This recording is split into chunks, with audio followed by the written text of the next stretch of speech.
หนึ่งก็สามารถกลับไปฟังได้แต่ว่ารายการนี้เป็นรายการสดท่านผู้ฟังในช่วงเวลานี้ขณะนี้นี่นะฮะในใช้รายการก็จะเปิดสายท่านผู้ฟังที่ฟังอยู่ทางบ้านได้โทรเข้ามาร่วมอูร่วมเอ่ยกันโทรเข้ามาร่วมแสดงกำกึดความเห็นกันถึงแม้ว่าวันนี้จะเป็นโฆษกจำเป็นเข้าเย็นจำอุ่น มาแทนท่านอาจารย์พระครูอภิวัฒนวิกรมแต่ว่าธรรมะสาระที่เอามาให้ท่านผู้ฟังทั้งหลายได้ฟังเนี่ยเป็นธรรมะที่จัดเต็มเป็นธรรมะตัวแท้ที่จะให้ท่านผู้ฟังทั้งหลายได้มาศึกษาได้มาเรียนรู้ได้มาทำความเข้าใจแต่ว่าต้องขออภัยท่านผู้ฟังกับเสียงรอบข้างที่อาจจะเกิดขึ้นเพราะว่าจัดรายการแบบโอเพนแอร์ก็คือนั่งจัดรายการยิวปื้นต้นมะขามหน้าที่พักส่งสถาบันธรรมาภิวัตรอันจัดในห้องบ่ได้ท่านผู้ฟังมันฮ้อนลำปางวันนี้เนี่ยความร้อนเป็นอันดับ3ของประเทศไม่ใช่ธรรมดานะแต่40 38 39 40 41องศาเลยทีเดียวเฮ้ออะไรใครย่อยกันก็เลยเอาละตัดสินใจมานั่งจัดรายการปื้นต้นมะขามเพราะว่าตอนนี้ใบมะขามโป่งหมดแล้วท่านผู้ฟังห่มเย็นเป็นสุขหมดแล้วหลังจากที่ช่วงก่อนหน้านั้นก็คือเดือนกุมภาเดือนมีนาเดือนเมษาโกโรนหิมดหิเสี่ยงปั่นกัปเปิ้ลตายคานก็คือยืนตายต้นแต่ตอนนี้ปิกมาเขียวขจีแหมกำหนึ่งหลังจากที่ฝนตกฝนหึงลงมาอันในการจัดรายการแบบโอเพนแอร์บ่มีห้องกั้นเนี่ยเสียงที่อยู่ทางนอกอาจจะเข้ามารบกวนท่านผู้ฟังห้องลมห้องฝนอาจจะมาห้องเพราะว่าตอนนี้ครึ้มแล้วอาจจะได้ยินเสียงฟ้าห้องอย่างต่างๆที่อาจจะเกิดขึ้นก็ขอท่านผู้ฟังจะไปรำคาญ คือถือว่ามันเป็นแบ็กกราวด์เป็นเสียงข้างหลังเหมือนกับที่อันเทพบรรยายของครูบาอาจารย์หลายรูปเวลาเปิ้นบรรยายไปก็จะมีเสียงดนตรีไทยหรอคลอไปตัว แต่นี่เอากับเสียงนกเสียงหนูเสียงลมห้องเสียงอย่างว่างแล้วก็ที่สำคัญคือเสียงหอกควายนะท่านผู้ฟังเพราะว่าที่วัดนี้มีอยู่ประมาณ6ตัวเอามามัดกินหญ้าไว้ตามสนามหญ้าเนี่ยนะเสียงก้องก้องแกงแกงอาจจะเข้าไปรบกวนท่านผู้ฟังห้องอันนี้ต้องขออภัยแต่ว่าเขาก็ต้องรับได้กับมัน พุทธศาสนาสอนให้เราอยู่กับทุกข์โดยที่บ่ทุกข์อยู่กับปัญหาโดยที่บ่เป็นปัญหาหรือว่ามองปัญหาเป็นเรื่องธรรมดานี่หรอปกติอาตมาภาพจะจัดรายการทุกวันอังคารในช่วงเวลา 4:00 ถึง 7:00 นเจ้าแล้วก็วันพฤหัสที่3ของเดือนในช่วงเวลานี้ก็คือเวลา 4:00 นถึง 5:00 นแต่ว่าวันนี้เนี่ยเริ่มกันตั้งแต่ 3:00 นไปจนถึง 5:00 นเย็นคือตั้งแต่ 15 นาฬิกาจนถึง 17 นาฬิกายาวไปได้เลยท่านผู้ฟังที่ฟังอยู่ทางบ้านวันนี้ได้เรียนได้รู้ได้ทำความเข้าใจธรรมะกันเต็มที่นะฮะแต่ก่อนที่จะเข้าสู่เนื้อหาสาระธรรมะวันนี้เนี่ยอู้เอ่ยกันถึงเรื่องอากาศกันช่วงน้อยหนึ่งเนาะก่อนช่วงนี้ครับเข้าสู่ภาวะร้อนแห่งครั้งหนึ่งหลังจากที่คลี่คลายเฮือเย็นเฮือสบายกันมาหลายมื้อหลายวัน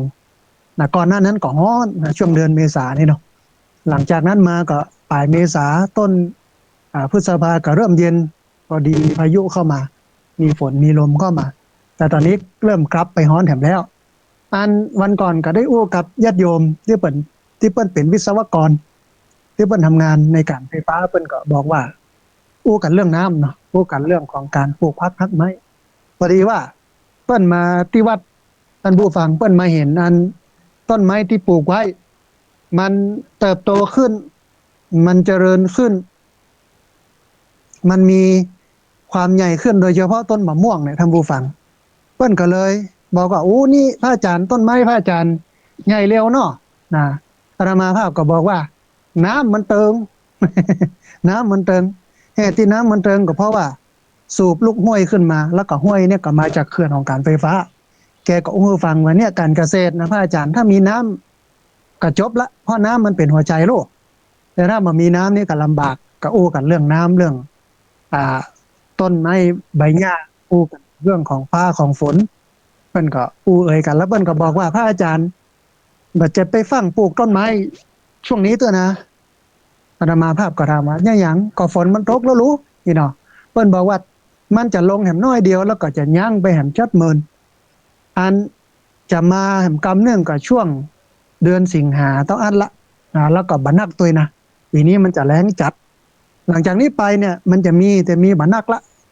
แล้วก็จะมีกรรมหนึ่งก็คือเดือนสิงหานักๆถ้าจะปลูกต้นไม้จะเนี่ยอย่างที่มันเกี่ยวกับการจะต้องใช้น้ำเพื่อการเกษตรนักๆเนี่ยก็เอาไปปลูกกันช่วงเดือนสิงหาพูดเลยเรื่องเนี่ยนมเนี่ยนาก็เหมือนกันถ้าลงดีใจว่าโอ้ฝนมาแล้วฟังปลูกกันท่านผู้ฟังเสร็จแล้วฝนละฝนทิ้งนะภาษาวิชาการเปิ้นใจก็ว่าฝนทิ้งช่วงเนี่ยเนาะมันทิ้งช่วงไปเนี่ยมันก็เสียดายน้ำก็บ่มีไปโฮดเปิ้นปลูกไว้ก็ตายอย่างหมดเดี๋ยวเสี่ยงหลายที่หลายตั้งหันเขาเริ่มปลูกป่ากันนะที่จริงก็น่าเป็นห่วงนะฮะถ้าปลูกกันตอนนี้ถ้ามันมีน้ำโฮดดีลำบากอยู่พอสมควรอันนี้ก็เป็นสิ่งที่มันเป็นข้อคิดท่านผู้ฟังว่า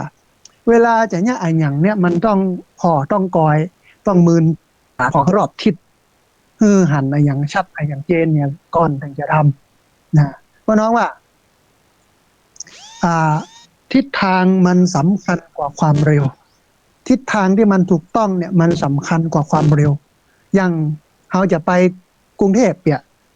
อยู่ลำปางจะไปกรุงเทพอีกเนาะแต่มุ่งหน้าไปทางเชียงใหม่ติ๊กๆ อยู่ลำปางจะไปกรุงเทพแต่มุ่งหน้าไปทางเชียงใหม่ติ๊กๆด้วยความเร็วสูงมากถามว่ามันจะถึงกรุงเทพก่อนเนาะมันบ่ถึงอะเหตุที่มันบ่ถึงว่ามันไปคนทิศถึงแม้จะเร็วแค่ไหนก็ตามแต่มันผิดทิศผิดทางโลกมันก็ไปบ่ถึงแต่จะไปกรุงเทพมุ่งหน้าไปทางกรุงเทพเตียวไปปั่นรถถีบไปขี่รถเครื่องไปขี่รถยนต์ไปถ้ามันยังถ้าบ่เกิดเหตุอะไรอย่างขึ้นเหี่ยก่อนนี่เนาะก็ถึงแน่นอน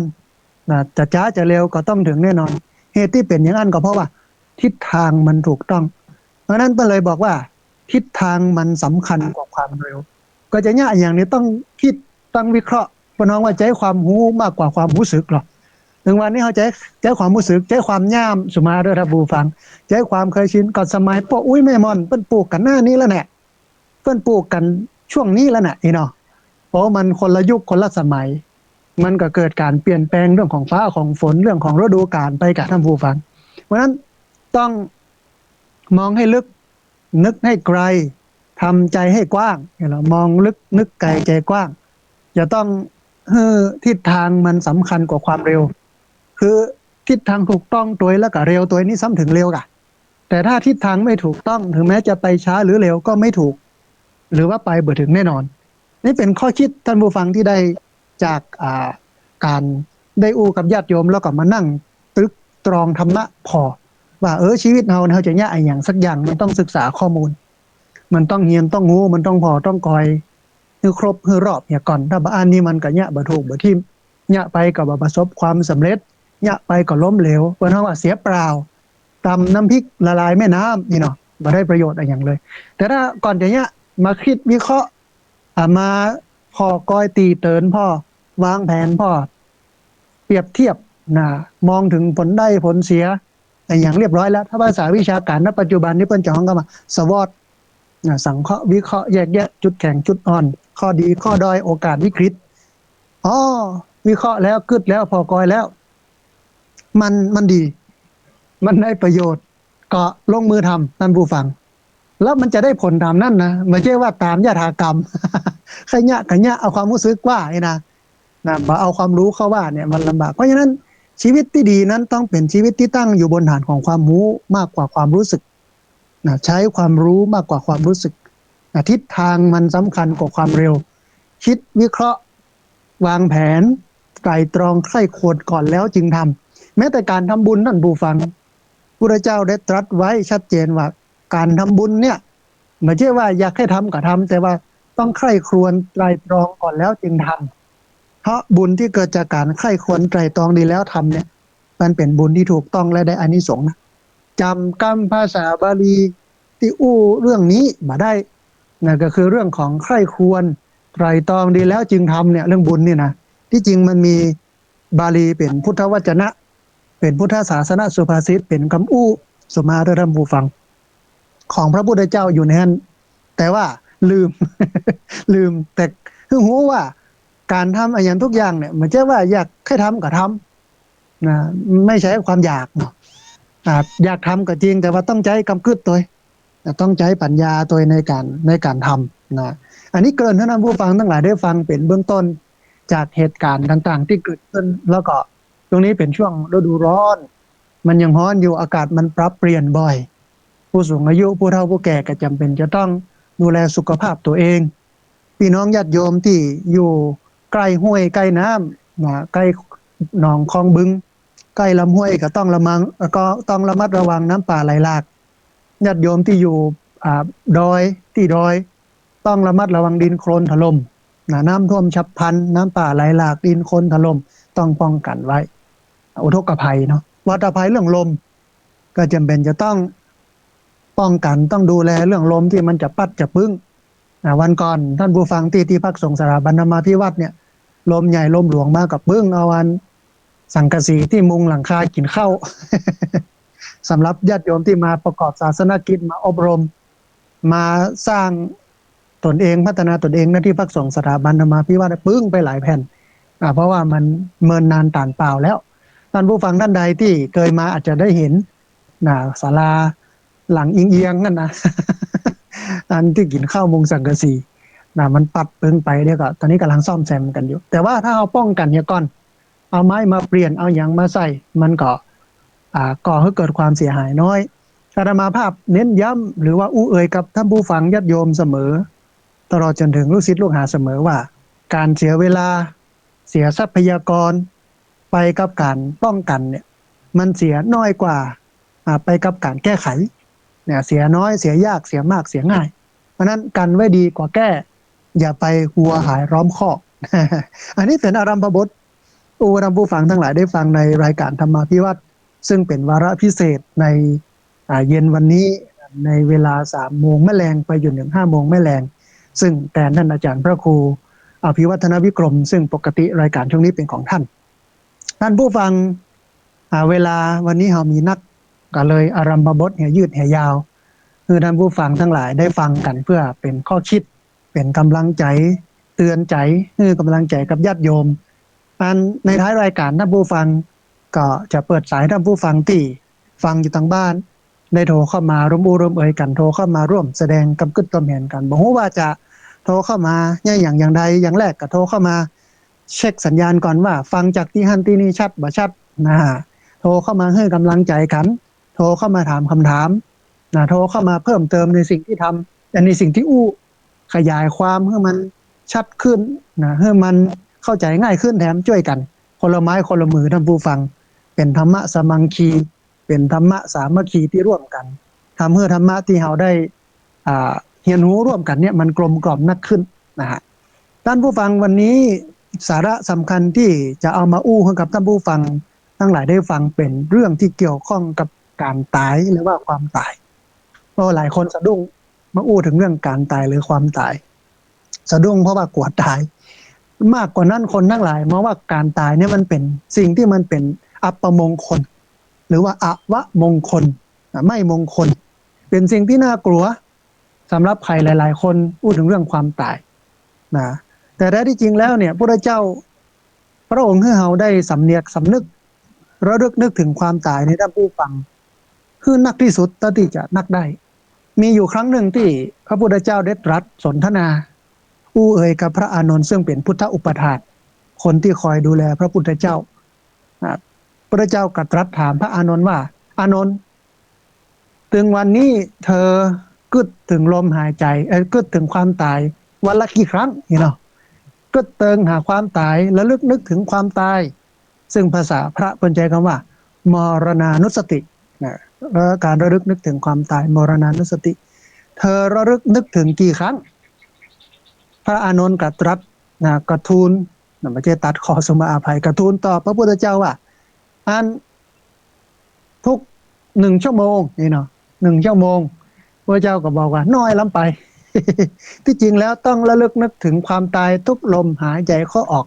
เพราะความตายเนี่ยมันมาเยือนเราได้ทุกเวลา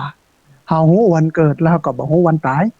แล้วความตายในทัศนคติของพุทธศาสนาบาแก้เป็นเรื่องที่น่าเกลียดน่ากลัว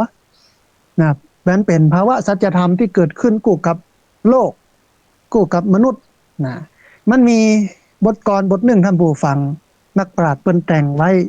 น่าฟังน่าสนใจ เกี่ยวกับเรื่องของความตายว่า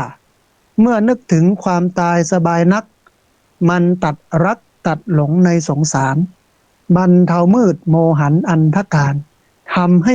หายสะดุ้งไม่ยุ่งใจนะเมื่อนึกถึงความตายสบายนักมันตัดรักตัดหลงในสงสารบรรเทามืดโมหันอันธการทำให้หายสะดุ้งไม่ยุ่งใจคือเวลาเรานึกถึงความตายเนี่ยมันทำให้กิเลสมันสงบระงับมันทำให้ความทะเยอทะยานอยากทำให้ตัณหาความอยากทำให้อกุศลทำให้กิเลสสิ่งที่มันบ่ดีบางงามทั้งหลายถูกบล็อกไว้มันทำให้เกิดการกระตุกให้เกิดกำกึดให้ได้ฉุกคิดหลายเรื่องหลายอย่างเพราะว่าจะเป็นเรื่องความบาปประมาทในชีวิตว่าแหมน้อยเฮาก็ต้องเป็นอย่างนี้เฮาต้องตายเพราะฉะนั้นเมื่อมีเวลาเหลืออยู่เฮาก็ต้องทำในสิ่งที่ดีละทิ้งในสิ่งที่มันชั่วแสวงหาสัจธรรมศึกษาธรรมปฏิบัติธรรมไปได้กำกึดจากมรณานุสติบ่ประมาทบางคนนี่ประมาทมัวเมาในชีวิตเฮายังหนุ่มอยู่ลูกเดี๋ยวรอเฒ่าก่อนแต่บางคนบัดตันได้เฒ่าตายซะครับตายยามหนุ่มเนี่ยนั้นแล้วก็วางแผนไว้มีแปลนมีแผนมีแผนนิ่งไว้ว่าเนี่ยรอเฒ่าก่อนค่อยเข้าวัดตายเฮียยามหนุ่มนะผู้ฟังบัดตันได้เข้าวัดซะกันนะเพราะฉะนั้นเฮาบ่ควรประมาทเมื่อเฮากึดเติงหาความตายเวลากึดเติงหาความตายปุ๊บนึกถึงความตายหรือภาษาพระที่เปิ้นฮ้องว่ามรณานุสติเนี่ยมันจะทำให้เราฉุกคิดไม่ประมาทมัวเมาในชีวิตทำให้เราปลงทำให้เราปล่อยทำให้เราวางนะอย่างที่เปิ้นว่านะตายไปก็เอาอย่างไปไม่ได้สักอย่างเงินทองทรัพย์สินเงินทองที่เสาะว่าหามาส่งเขาได้ตึกหงยานะพี่น้องญาติพี่น้องมิตรแก้วสหายคำทั้งหลายทั้งปวงส่งเขาได้ตึกไปเหี่ยวและสิ่งที่จะติดต่อไปก็คือความดีกับความบดีบาปและบุญกุศลอกุศลตัวไปอย่างที่เพิ่นว่านี่นะนี่คือการนึกถึงความตายนึกแล้วมันดีมันปล่อยมันโปร่งมันวางมันทำให้บ่ประมาทเร่งทำความดีความงามเฮานั้นอยู่บนหนทางที่เป็นศีลเป็นธรรมบ่ไปก่ออกุศลทำในสิ่งที่ควรทำอันนี้การระลึกนึกถึงความตายแสดงว่าการนึกถึงความตายมันก็มาได้เป็นเรื่องที่น่ากลัวและควรระลึกนึกถึงด้วยซ้ำในการฝึกกรรมฐานของพระหรือของชาวพุทธเฮาเนี่ยที่จริงมันมีถึง40อย่างบนโลกการฝึกกรรมฐานเนี่ยนะแต่เอาฝึกอย่างเดียวก็คือพุทธานุสติระลึกถึงคุณของพระพุทธอยู่ในอนุสติ10หายใจเข้าพุทธหายใจออกโทอย่างนี้เป็นต้นเนาะที่จริงมันมีนักโดยเฉพาะในหมวดที่อู้ถึงเรื่องของการไปพอซากศพไปพอความตายระลึกนึกถึงการตายที่เพิ่นว่า นวสีวัติกะปัปพะไปพอซากศพเก่าประเภทที่ตายแล้ววัน1 2วัน3วันเน่าอืดอย่างไรมีสภาพอย่างใดก็ไปพอจนถึงที่สุดจนนำไปสู่การปลงการปล่อยการวางความตายมันบ่ได้เป็นสิ่งที่น่าเกลียดน่ากลัวหรือเสียหายแต่ประการใดสำหรับชาวพุทธเพราะว่ามันเป็นสัจธรรมมันเป็นธรรมะที่มนุษย์ทุกคนจะต้องเผชิญเพราะว่าเมื่อเกิดแล้วก็ต้องแก่ก็ต้องเจ็บก็ต้องตายเพราะฉะนั้นอย่าไปกลัวตายท่านผู้ฟังหลวงพ่อพุทธทาสเพิ่นยังบอกว่าตายให้ตายเสียก่อนตายตายก่อนตาย ให้ตายเสียก่อนตายหลวงพ่อพุทธทาสเพิ่นว่าอย่างนั้นกรรมนี้หมายความว่าอย่างไรท่านผู้ฟังก็คือกิเลสมันตายไปจากตัวเฮาเหียหรือเฮาตายไปจากความมีตัวมีตนการยึดถือว่าเป็นตัวเฮาของเฮาเหียก่อนที่เฮาจะตายสิ้นชีวิตไปอย่างนี้เป็นต้นเนาะเอาละวันนี้บ่ได้อู้ถึงเรื่องเหล่านี้ท่านผู้ฟังแต่เรื่องที่จะอู้เนี่ยมีอยู่3เรื่องแต่มันเกี่ยวเนื่องกับความตายเกี่ยวเนื่องกับพิธีกรรมที่จริงงานศพเนี่ยการบำเพ็ญกุศลศพเนี่ยท่านผู้ฟังมันมีนัยสำคัญมันมีรหัสมันมีปริศนาธรรมมันมีกุศโลบายซ่อนอยู่ในการจัดงานศพในทุกมิติหลายเรื่องหลายอย่างแต่ปัญหาก็คือเฮาไม่ได้ไปทอดมันเฮาปฏิบัติตามที่เปิ้นว่ามาอย่างใดเฮาก็ยะอย่างนั้นโดยที่บ่เคยตั้งคำถามโดยที่บ่ได้คิดวิเคราะห์ว่าทำไปทำไมทำเพื่ออะไรนะด้วยเหตุนี้ท่านผู้ฟังเฮาทำกันอย่างเนี้ยเหมือนกับเถน2 บาททำเหมือนเถน2 บาทเป็นจังได๋เถน2 บาท มันมีเรื่องเล่าท่านผู้ฟังมีวัดหนึ่งมีอันหลวงพ่อเกจิอาจารย์ดังมากลูกศิษย์ลูกหาเยอะมาบวชอยู่ปฏิบัติธรรมกับเปิ้นก็สอนก็สร้างอย่างหลายอย่างแต่ทุกครั้งที่หลวงปู่หลวงพ่อรูปนี้ฉันแล้วฉันเข้าแล้วกับเปิ้นฉันเข้าในบาตรลูกแบบโหเอาอย่างมารวมกันทั้งหมดแกงกับอยู่ในบาตรนะของหวานก็อยู่ในบาตรผลไม้ก็อยู่ในบาตรข้าวก็อยู่ในบาตรกลกันศูนย์ส่วนอีกอย่างนั้นเพราะว่ามันถึงไปรวมกันในที่เดียวในต้องนั้นมันไม่ได้แยกว่าอ้าวกินเข้าไปแล้วอันนี้ของหวานมาจ้อมอยู่ทางซ้าย เข้าไปจ้อมไปหอมกันอยู่ทางขวาอันผลไม้อยู่ตรงกลางเด้อใจมันไปมันสูนด้วยกันมันเพิ่งก็เลยเอาละไม่ได้ยึดติดกับการกินนะกินอยู่อย่างต่ำแต่มุ่งกระทำอย่างสูงกินง่ายอยู่ง่ายแต่ไม่มักง่ายสูนกันนั้นกินเข้าไปแต่กินแล้วฉันแล้วปุ๊บเนี่ยเปิ้นล้างบาตรเปิ้นก็จะยกบาตรขึ้นส่องพอทุกครั้งยกขึ้นส่องพอยกขึ้นส่องพอทุกครั้งการจนลูกศิษย์ลูกหามองว่ามันเป็นเรื่องที่น่าทำครูบาอาจารย์ทำแต่ไม่ได้ถามเลยบ่เคยถามเลยว่าหลวงปู่หลวงพ่ออันทำอย่างนี้ทำไมเคยถามหันปัญญะกันยะเอาละต่อไปนี้ก็เลยเป็นธรรมเนียมของวัดนั้นฉันเข้าปุ๊บกับซองฉันเข้าปุ๊บกับซองฉันเข้าปุ๊บกับซองล้างบาตรเสร็จกับซองบาตรเพื่อนเลยห้องเทน2 บาทจนกระทั่งหลวงพ่อที่เป็นอาจารย์นั้นได้มรณภาพได้ตายไปท่านผู้ฟังทีนี้มันก็มีตุเจ้าบวชใหม่ตนหนึ่งซึ่งมันก็เป็นนักคิดเป็นนักวิทยาศาสตร์เป็นวิศวกรหรอกเป็นคนที่อันชอบคิดชอบวิเคราะห์หาเหตุหาผลมาเชื่ออย่างง่ายๆอย่างเตื้อนึงเนี่ยก็ต้องเข้าใจก่อนว่าเนี่ยเพื่ออะไรทำเพื่ออะไรมีวัตถุประสงค์ยังไงอะไรถึงทำนี่เนาะไม่ใช่ว่าหันเนี่ยกันเนี่ยไปไม่ใช่ก็เลยเกิดความสงสัยขึ้นมาในฐานะที่ไปบวชอยู่วัดท่านก็ถามครูบาอาจารย์ว่าเนี่ยอย่างเราต้องยกบาตรขึ้นส่องคำตอบที่ได้รับจากตุเจ้าหมู่นั้นครูบาอาจารย์หมู่นั้นก็บอกว่าเปิ้นเนี่ยกันมาตั้งแต่เมินแล้วสู่บวชใหม่อย่าไปย่อยนะย่าไปเถอะ ก็อาจารย์เก่าเปิ้นกันเนี่ยมาเฮากันเนี่ยไปกันเนี่ยอาตมาภาพได้ฟังได้ยินเรื่องนี้ก็เลยนึกถึงคนเฒ่าเฮาเฮาก็สอนลูกสอนหลานลูกใส่บาตรเด้อมันได้บุญนะเนี่ยแล้วเฮาถามว่าแล้วบุญคือไอ้หยังบุญเป็นจังไดเฮาก็ปอกบ่ได้บอกจะไปย่อยนะเปิ้นเนี่ยมากันเนี่ยไปเปิ้นก็ว่าบุญกับบุญบาปกับบาปก็สู้อย่าไปวุ่นวายหยังกับมันเปิ้นเนี่ยมาตั้งแต่สู่บ่เกิดพุ่นละ โอเคหลานไปใส่ขันแก้วทั้ง3เป็นใส่หยังนี่ใส่ให้หยังเนี่ยใส่บาตรเคหลานไปใส่บาตรมันก็ถามว่าใส่ไปให้หยัง ตุเจ้าเนี่ยกับข้าวคนเดียวได้กะตุเจ้าตำน้ำพริกมาได้ตุเจ้ากับคนอย่างเฮาด้วยว่ะเพื่อจะไปตำน้ำพริกอย่างเฮาได้กะเนาะเฮาก็บอกว่าโอ้สูวิทย์ถามมาอย่างย่อยพลังเปลือปัญญามาตั้งแต่สู่บ่เกิดว่านั่นหมายความว่าเฮาบ่สามารถที่จะให้คำตอบละเด็กละอ่อนลูกหลานตันเต้าเฮาได้นะเขาแล้วกับเขาเนี่ยดูเหมือนว่ามันถูกบังคับให้ทำเพราะคนรุ่นใหม่มันบ่ได้เหมือนคนรุ่นเก่าด้วยคนรุ่นเก่าเนี่ยเพียงแต่พ่อแม่บอกว่าลูกจะไปเนอะเขาก็ไปเนี่ยนะเรื่องผีเรื่องสางผีจะลอกนะผีบ้าจะยับนะตกโตจะกินตับนะ เขาว่าไปสัพพะสัพเพเขาก็ไปแต่ประเดี๋ยวเนี่ยจะว่าจะได้กระตังมันกระตึงไปนะเพราะการที่เฮาเนี่ยมันมีเหตุมีผลแต่บางคนถ้าอธิบายเหตุผลมันฟังมันก็บ่ไปแต่มันก็เชื่อเฮามันก็ปฏิบัติตามเฮาที่นี่ก็หมายความว่าเฮาปฏิบัติหรือว่าทำไปโดยที่บ่เข้าใจ สาระแท้ๆของการทำเมื่อบ่เข้าใจสาระแท้ของการทำไปทำมามันก็เลยเลอะเทอะเลยเถิดออกไปจากเป้าหมายหรือว่าวัตถุประสงค์เดิมที่ควรจะเป็นจะมีนะอันอย่างบ้านศพ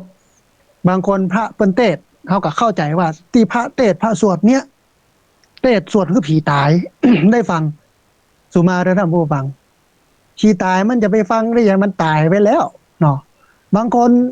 เวลาพระเปิ้นเทศก็เคาะล่องนะโป๊กโป๊กโป๊กฟังเนอะแม่เนอะ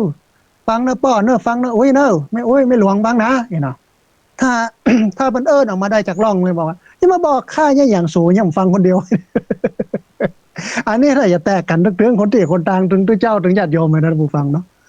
ที่จริงแล้วมันไม่ได้ไปเต้นให้คนตายฟังมันเต้นให้คนอยู่เนี่ยฟังนะคนตายอย่าไปฟังได้ยังไงมันตายไปแล้วนะอันนี้อันหนึ่ง อันที่สองอันหนึ่งก็คือ เรื่องกับข้าวที่ไปวางไว้บนหลังร่องสมัยยังอยู่เนี่ยใครกินอย่างกระเตื้องบ้าเอาให้เปิ้นกินนะว่าจะได้กินกับเตื้อนนึงจะได้กินของดีๆกับคนบางคนเนี่ยมีอยู่สองวาระ วาระที่หนึ่งก็คือป่วยก็นอนอยู่ห้องยากินอย่างบ่ได้นะปากจางแก๊สแพทเอาส้มลูกส้มของหวานเอาอย่างตับไม่ใส่ปิ้งโอ้อย่างดีนะเอามาให้กินนะของดีๆตึงนั้นแต่กินบ่ได้ช่วงนั้นเพราะเมื่อย อันไหนมาอันหนึ่งตอนตายไปแล้วนะเอาไปวางไว้บนหลังร่องเคาะร่องกินกันเนอะเนี่ยตับปิ้งตีแม่มักอันนี้ แกงอันผักหวานนะว่าไปหลายอย่างยำหน่อไม้ส้มอยู่นี่เนอะหรือตาลขันเข้านี่เนาะซึ่งตอนนั้นมันกินบ่ได้แล้วนะและที่จริงเปิ้นบ่ได้เฮือยะกับเรื่องอย่างอีหลายอย่างท่านผู้ฟังที่มันอยู่ในงานศพที่มันบ่ถูกต้องทอดผ้าบางสกุลทอดเพื่ออะไรบ่เดี๋ยวนี้การทอดผ้าบางสกุลก็กลายเป็นเรื่องของการไปอวดอ้างแขกที่มาว่าโอ้เป็นเจ้านายใหญ่ตัวใหญ่ในโตอันสอบตผู้ช่วยสอทกำนันปหลวงนายกนายกสจสสนะก็ผ้าบางสกุลนี่ไม่ใช่ธรรมดานะมีป้าน้องว่ามีชนชั้นหรอผ้าบางสกุลมหาบางสกุลอภิมหาบางสกุลลายตี้มีแถวอักขระมหาบางสกุลปดมันจะเอาวิเศษวิโสไปถึงไหนท่านผู้ฟังแบ่งเป็นชนชั้นละอักขระอภิมหาบางสกุลเนี่ยอภิมหาอักขระบางสกุลนี่จะต้องเป็นรัฐมนตรีเป็นสส ไปทอดหรือเป็นผู้ว่าเนาะที่จริงการทอดผ้าบางสกุลมันก็มีนัยยะสำคัญของมันอยู่ในหั่นหลายอย่างเนอะบางแต่เขาบอกเขาก็เนี่ยไปอย่างนั้นไปถึงวันนี้ลามเพลินเบินเบอะไปเรื่อยเปื่อยเฉยแฉกจนบักเข้าถึงสาระแท้ของมันแทนที่จะยะถูกกับกลายเป็นพิษแทนที่จะได้ดีบ่ได้ดีเพราะนั้น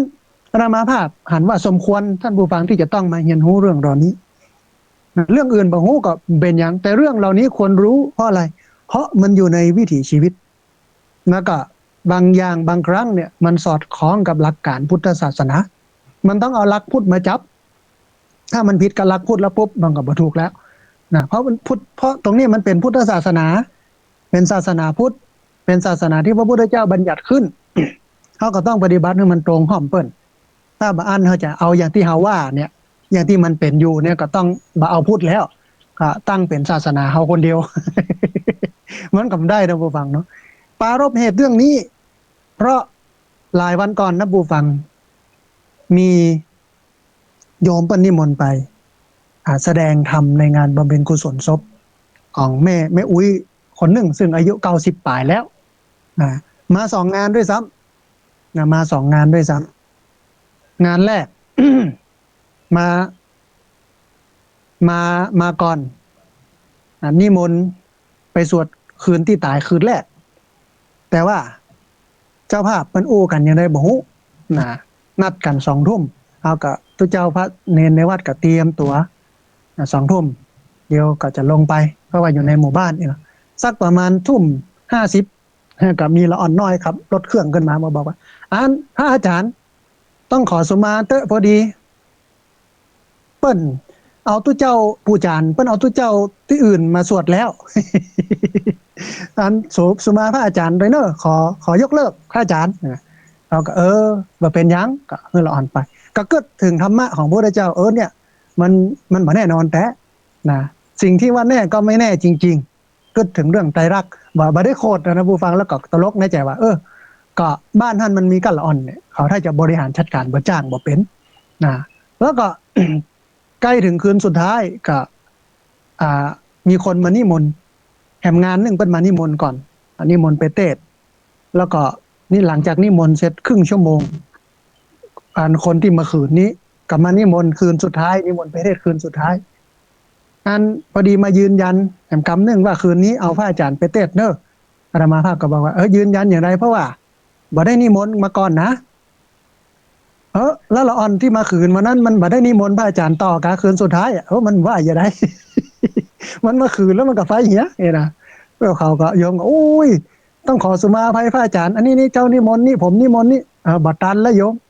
เพราะว่าคืนนี้เปิ้นนิมนต์ไปแหมหมู่บ้านนึงไม่ใช่โคตรโยมนะอธิบายให้ฟังแต่เปิ้นนิมนต์จริงๆนะแต่ว่าวันพุธบ่มันเสียก็จะไปไปวันเสียดีกว่าคืนนั้นก็ไปแหมศพนึงไปเตดเรื่องนี้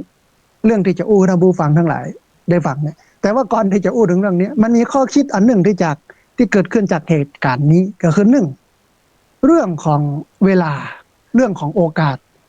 สมัยตะก่อนเนี่ยท่านผู้ฟังเขาเคยได้ยินคำว่าปลาใหญ่กินปลาเล็กอันนี้เป็นสุภาษิตที่เขาได้ยินได้ฟังมาเป็นประจำสม่ำเสมอเป็นคำพังเพยที่เขาได้ยินเป็นประจำสม่ำเสมอว่าปลาใหญ่กินปลาเล็กนั่นหมายความว่าคนที่มีกำลังมากกว่าย่อมได้เปรียบคนที่มีกำลังน้อยกว่าเพราะว่าจะเป็นกำลังกำกึดกำลังความเพียรกำลังทรัพย์กำลังกายอย่างกันแล้วแต่ทุกกำลังย่อมได้เปรียบคนที่มีน้อยกว่าเพราะนั้นคนก็เลยมุ่งแสวงหาอำนาจในยุคก่อนนะเนาะแสวงหาอำนาจสร้างความแข็งแกร่งให้กับตัวเองเพื่อที่จะได้เปรียบคนอื่นซึ่งมีกำลังน้อย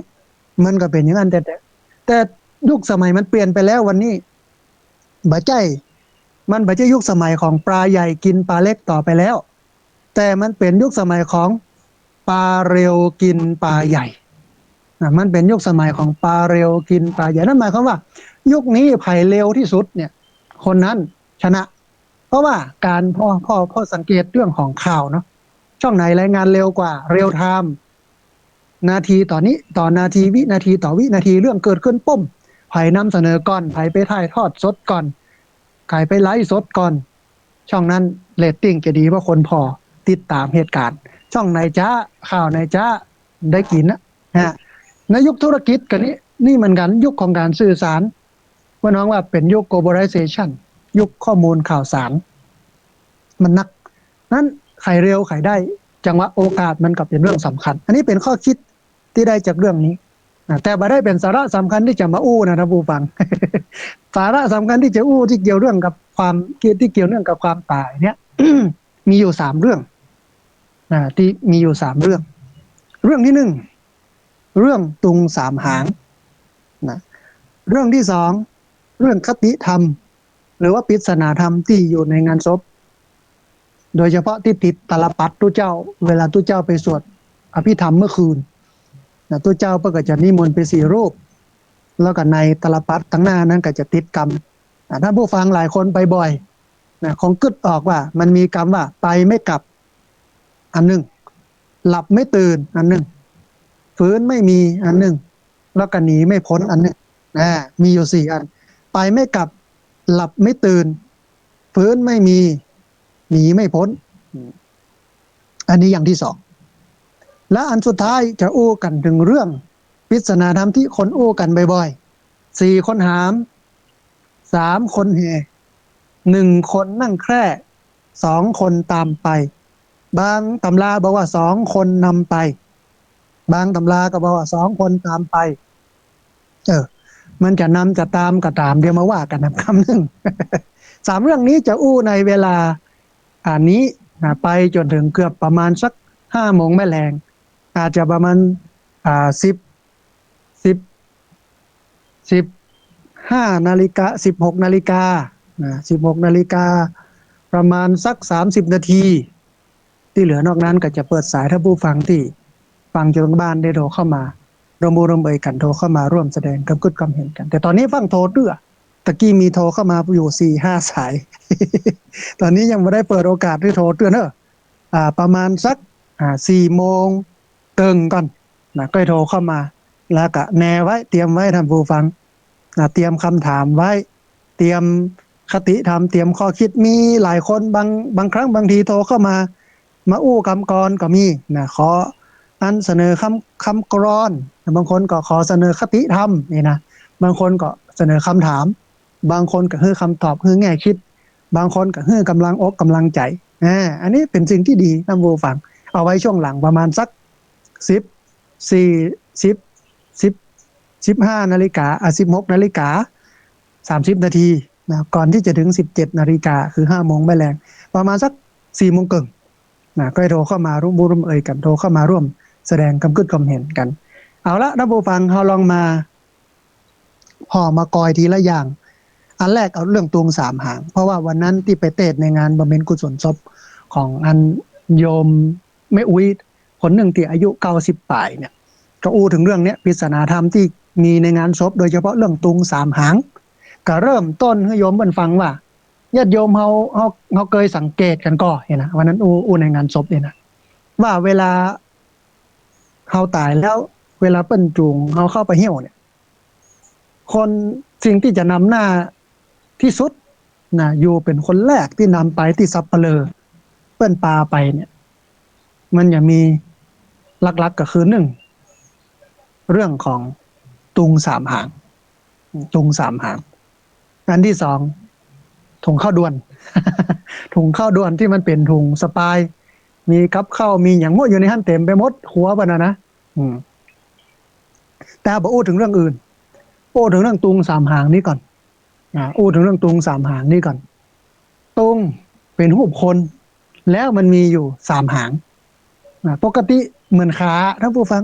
ปกติคนมันก็จะมีสองขานะอันนี้คนอย่างไรมันมีสามขาเนี่ยเนาะนำหน้าไปแล้วเวลานำไปเนี่ยสัปเหร่อเนี่ยเปิ้นบ่ฮื้อเหลวมาไผจะย่ายังเป็นยังในห้ามเหลวเนี่ยนะคติธรรมเปิ้นนะแล้วก็ตอนจะเผาเนี่ยเปิ้นก็จะเอาตุงเนี่ยตัดแล้วก็มาทาบเรือมาวางไว้บนล่างในร่องในร่องนะมาทาบไว้กับศพในร่องเมื่อเป็นสัญลักษณ์ว่าเป็นตัวแทนของคนคนนี้แล้วก็เผาชาปนกิจจีเผากันไปเฮาบางคนอาจจะเข้าใจบางคนอาจจะรู้ถึงเรื่องปริศนาธรรมที่อยู่ในตุงสามหางบางคนก็บ่รู้บางคนก็บ่เข้าใจวันนี้จะเอาเรื่องนี้มาให้ท่านผู้ฟังทั้งหลายได้ฟังก่อนเป็นเรื่องแรกเรื่องตุงสามหางท่านผู้ฟังตุงสามหางที่แท้แล้วมันบ่ได้เป็นตัวแทนของผู้ตายหลายคนก็มองว่ามันเป็นหุ่นของคนตายมันเป็นสัญลักษณ์แทนผู้ตายนี่นะที่จริงถ้าเป็นนัยยะนั้นก็เป็นอย่างนั้นได้อยู่แต่โดยสาระสำคัญของมันสำหรับตุงสามหางนี่ก็คือพูดถึงเรื่องสัจธรรมที่เปิ้นฮ้องว่าไตรลักษณ์ไตรลักษณ์ท่านผู้ฟังหลายคนหลายท่านอาจจะเคยได้ยินแต่พี่น้องลำปางนี่ได้ยินแน่นอนที่อยู่ลำปางนี่นะไตรลักษณ์กับสุสานไตรลักษณ์ที่หลวงพ่อเกษมเขมโกเปิ้นอยู่สุสานไตรลักษณ์ไปเหี่ยวไตรลักษณ์ไตรมาจากคำว่าติหรือตะซึ่งแปลว่าสามปฐมะหนึ่งทุติยะสองตติยะสามจตุสี่ปัญจะห้าชาหกอย่างนี้เป็นต้นเนาะเป็นภาษาบาลีติหรือไตรนี่แปลว่าสามลักก็คือลักษณะสามตุงสามหางนี่ก็คือไตรลักษณ์นั่นเองไตรลักษณ์หรือลักษณะสามอย่างไตรลักษณ์หรือลักษณะสามอย่างเนี่ยเป็นหัวใจของพระพุทธศาสนานั่นหมายความว่าท่านสัปเหร่อสปายแบกตุงสามหางนำหน้าเนี่ยคือเปิ้นแบกปริศนาธรรมซึ่งเป็นหัวใจของพระพุทธศาสนาปริศนาธรรมที่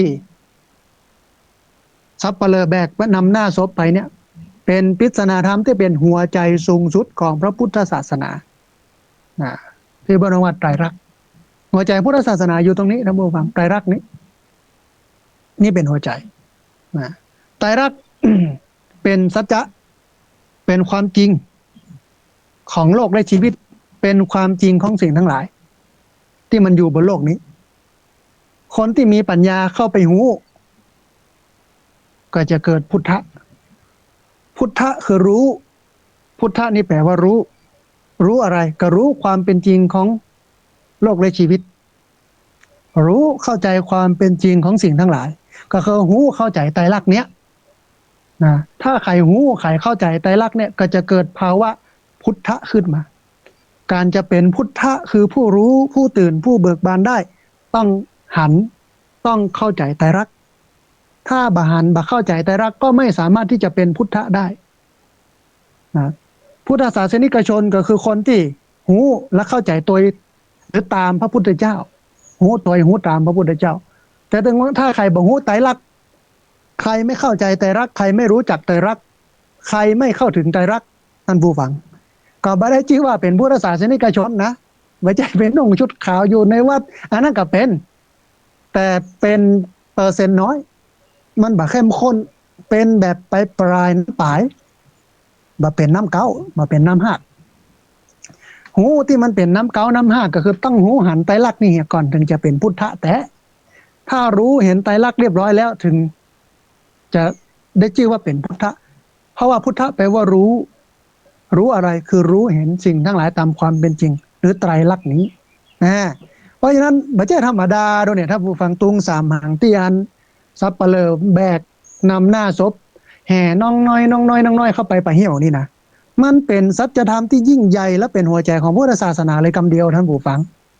แต่เขาบอกเขาก็แห่กับแห่ไปก็จูงไปด้วยตอนนั้นที่สูงจูงศพเข้าไปเหี่ยวไปก็เล่าขวัญกันไปล่าตำราก็เล่าขวัญคนตายห้อง เล่าขวัญพระเจ้าห้องตั้งหน้าที่ดันจูงตัวเข้าไปเอาพอทุกแก้วแล้วพอเดี๋ยวนี้สมหัวเถิกนักกว่าเก่าแล้วได้บวชมาเมื่อกี้ภาษาได้เนี่ยโอ้ยนะเล่ากันไปสุมาเรื่องผู้ฟังมันไม่ได้สนใจสัจธรรมคำสอนอย่างสักอย่างบัตรไตรลักษณ์ไตรเลิกอย่างสักอย่างบมรณานุสติสแตะอย่างนั้นเล่ากันอู้กันไปมาลึงนึงนั่งกันไปอันหลายวันก่อนได้หันเปิ้นส่งคลิปมาฮือแห่ศพเพลงม่วนนักแกก็เต้นว่ะกำขวดเหล้าเยอะขึ้นนะเต้นนำหน้าก็มีเต้นตามหลังก็มีโฮจะได้ก็มีฮาจะได้ก็มีหิวจะได้ก็มี แทนที่จะเข้าใจสัจธรรมแทนที่จะปรงจะวางแทนที่จะมรณานุสติแทนที่จะไตรลักษณ์เกิดพุทธะบ่มีนะม่วนอย่างเดียวส่งไปให้อาจารย์พระครูอภิวัฒนวิกรมบอกอาจารย์พระครูก็บอกว่านักแกแต่อันนี้แห่สมัยใหม่เนาะจูงศพสมัยใหม่แต่ เป็นไปซะปะเนี่ยท่านผู้ฟังทีนี้มาอู้ถึงเรื่องตุงสามหางหรือไตรลักษณ์นี้ให้ชัดขึ้นเนี่ยกำก่อนท่านผู้ฟังตุงสามหางนั่นก็คือไตรลักษณ์มันเป็นปริศนาธรรมที่สอนให้คนทั้งหลายที่มาร่วมงานศพนั้นให้เข้าใจสัจธรรมว่าสิ่งทั้งหลายทั้งปวงบนโลกนี้บ่ว่าจะเป็นของใหญ่ของน้อยละเอียดบ่ละเอียดมีชีวิตบ่มีชีวิต ดีบ่ดีอะไรยังก็ตามเถอะล้วนตกอยู่ในลักษณะสามอย่างที่ว่านี้หรือว่าที่เรียกว่าไตรลักษณ์นี้ทั้งหมดทั้งสิ้นบ่มีสิ่งไหนหนีจากไตรลักษณ์อันนี้ไปได้เลยที่เฮาตุกอยู่ก็เพราะเฮาบ่เข้าใจตรงนี้แต่เฮาเข้าใจตรงนี้แล้วเฮาจะบ่ตุกเลยทีเดียวท่านผู้ฟัง ไตรลักษณ์มีอย่างพ้องไตรหรือติแปลว่าสามลักษณ์ก็คือลักษณะสามไตรลักษณ์คือลักษณะสามอย่างของโลกและชีวิตอันนี้คือความหมายโดยแท้ของไตรลักษณ์ไตรลักษณ์ก็คือลักษณะสากลลักษณะสามัญลักษณะของที่สุดนะของสิ่งทั้งหลายบนโลกนี้มันมีอยู่สามอย่างหนึ่งอนิจจังแปลว่าไม่นิจจะแปลว่าเที่ยงแท้แน่นอนแปลว่าไม่นิจจะแปลว่าเที่ยงแท้แน่นอนรวมกันก็คือไม่เที่ยงแท้แน่นอนคือบ่มั่นบ่เที่ยงอนิจจังเปลี่ยนแปลงไม่เที่ยงแท้แน่นอนอนิจจังสองทุกขังทนอยู่ในสภาพเดิมได้ยากมันจะทนอยู่อย่างนั้นได้ยากมากเมื่อมีอนิจจังคือเปลี่ยนแปลงไม่เที่ยงแท้แน่นอนมันย่อมทนอยู่ในสภาพเดิมได้ยากไม่มีอะไรคงทนสามอนัตตาอนัตตาแปลว่าไม่นัตตามาจากคำว่าอัตตะก็ได้แปลว่าตัวตนอนัตตาไม่ใช่ตัวไม่ใช่ตนหรือแปลความหมายหนึ่งก็คืออนัตตาแปลว่าไม่สามารถบังคับบัญชาได้อนัตตานี้แปลได้สองอย่างท่านผู้ฟังหนึ่งไม่ใช่ตัวไม่ใช่ตนสองไม่สามารถบังคับบัญชาได้อนัตตานี่นะมีอยู่สองอย่างไม่เที่ยงแท้แน่นอนไม่ใช่ตัวตนแล้วก็ไม่สามารถบังคับบัญชาได้อันนี้คือความหมายของคำว่าอนัตตาอนัตตาแสดงว่าไตรลักษณ์นี่ก็คืออนิจจังบ่มั่นบ่เที่ยงทุกขังทนอยู่ในสภาพเดิมได้ยาก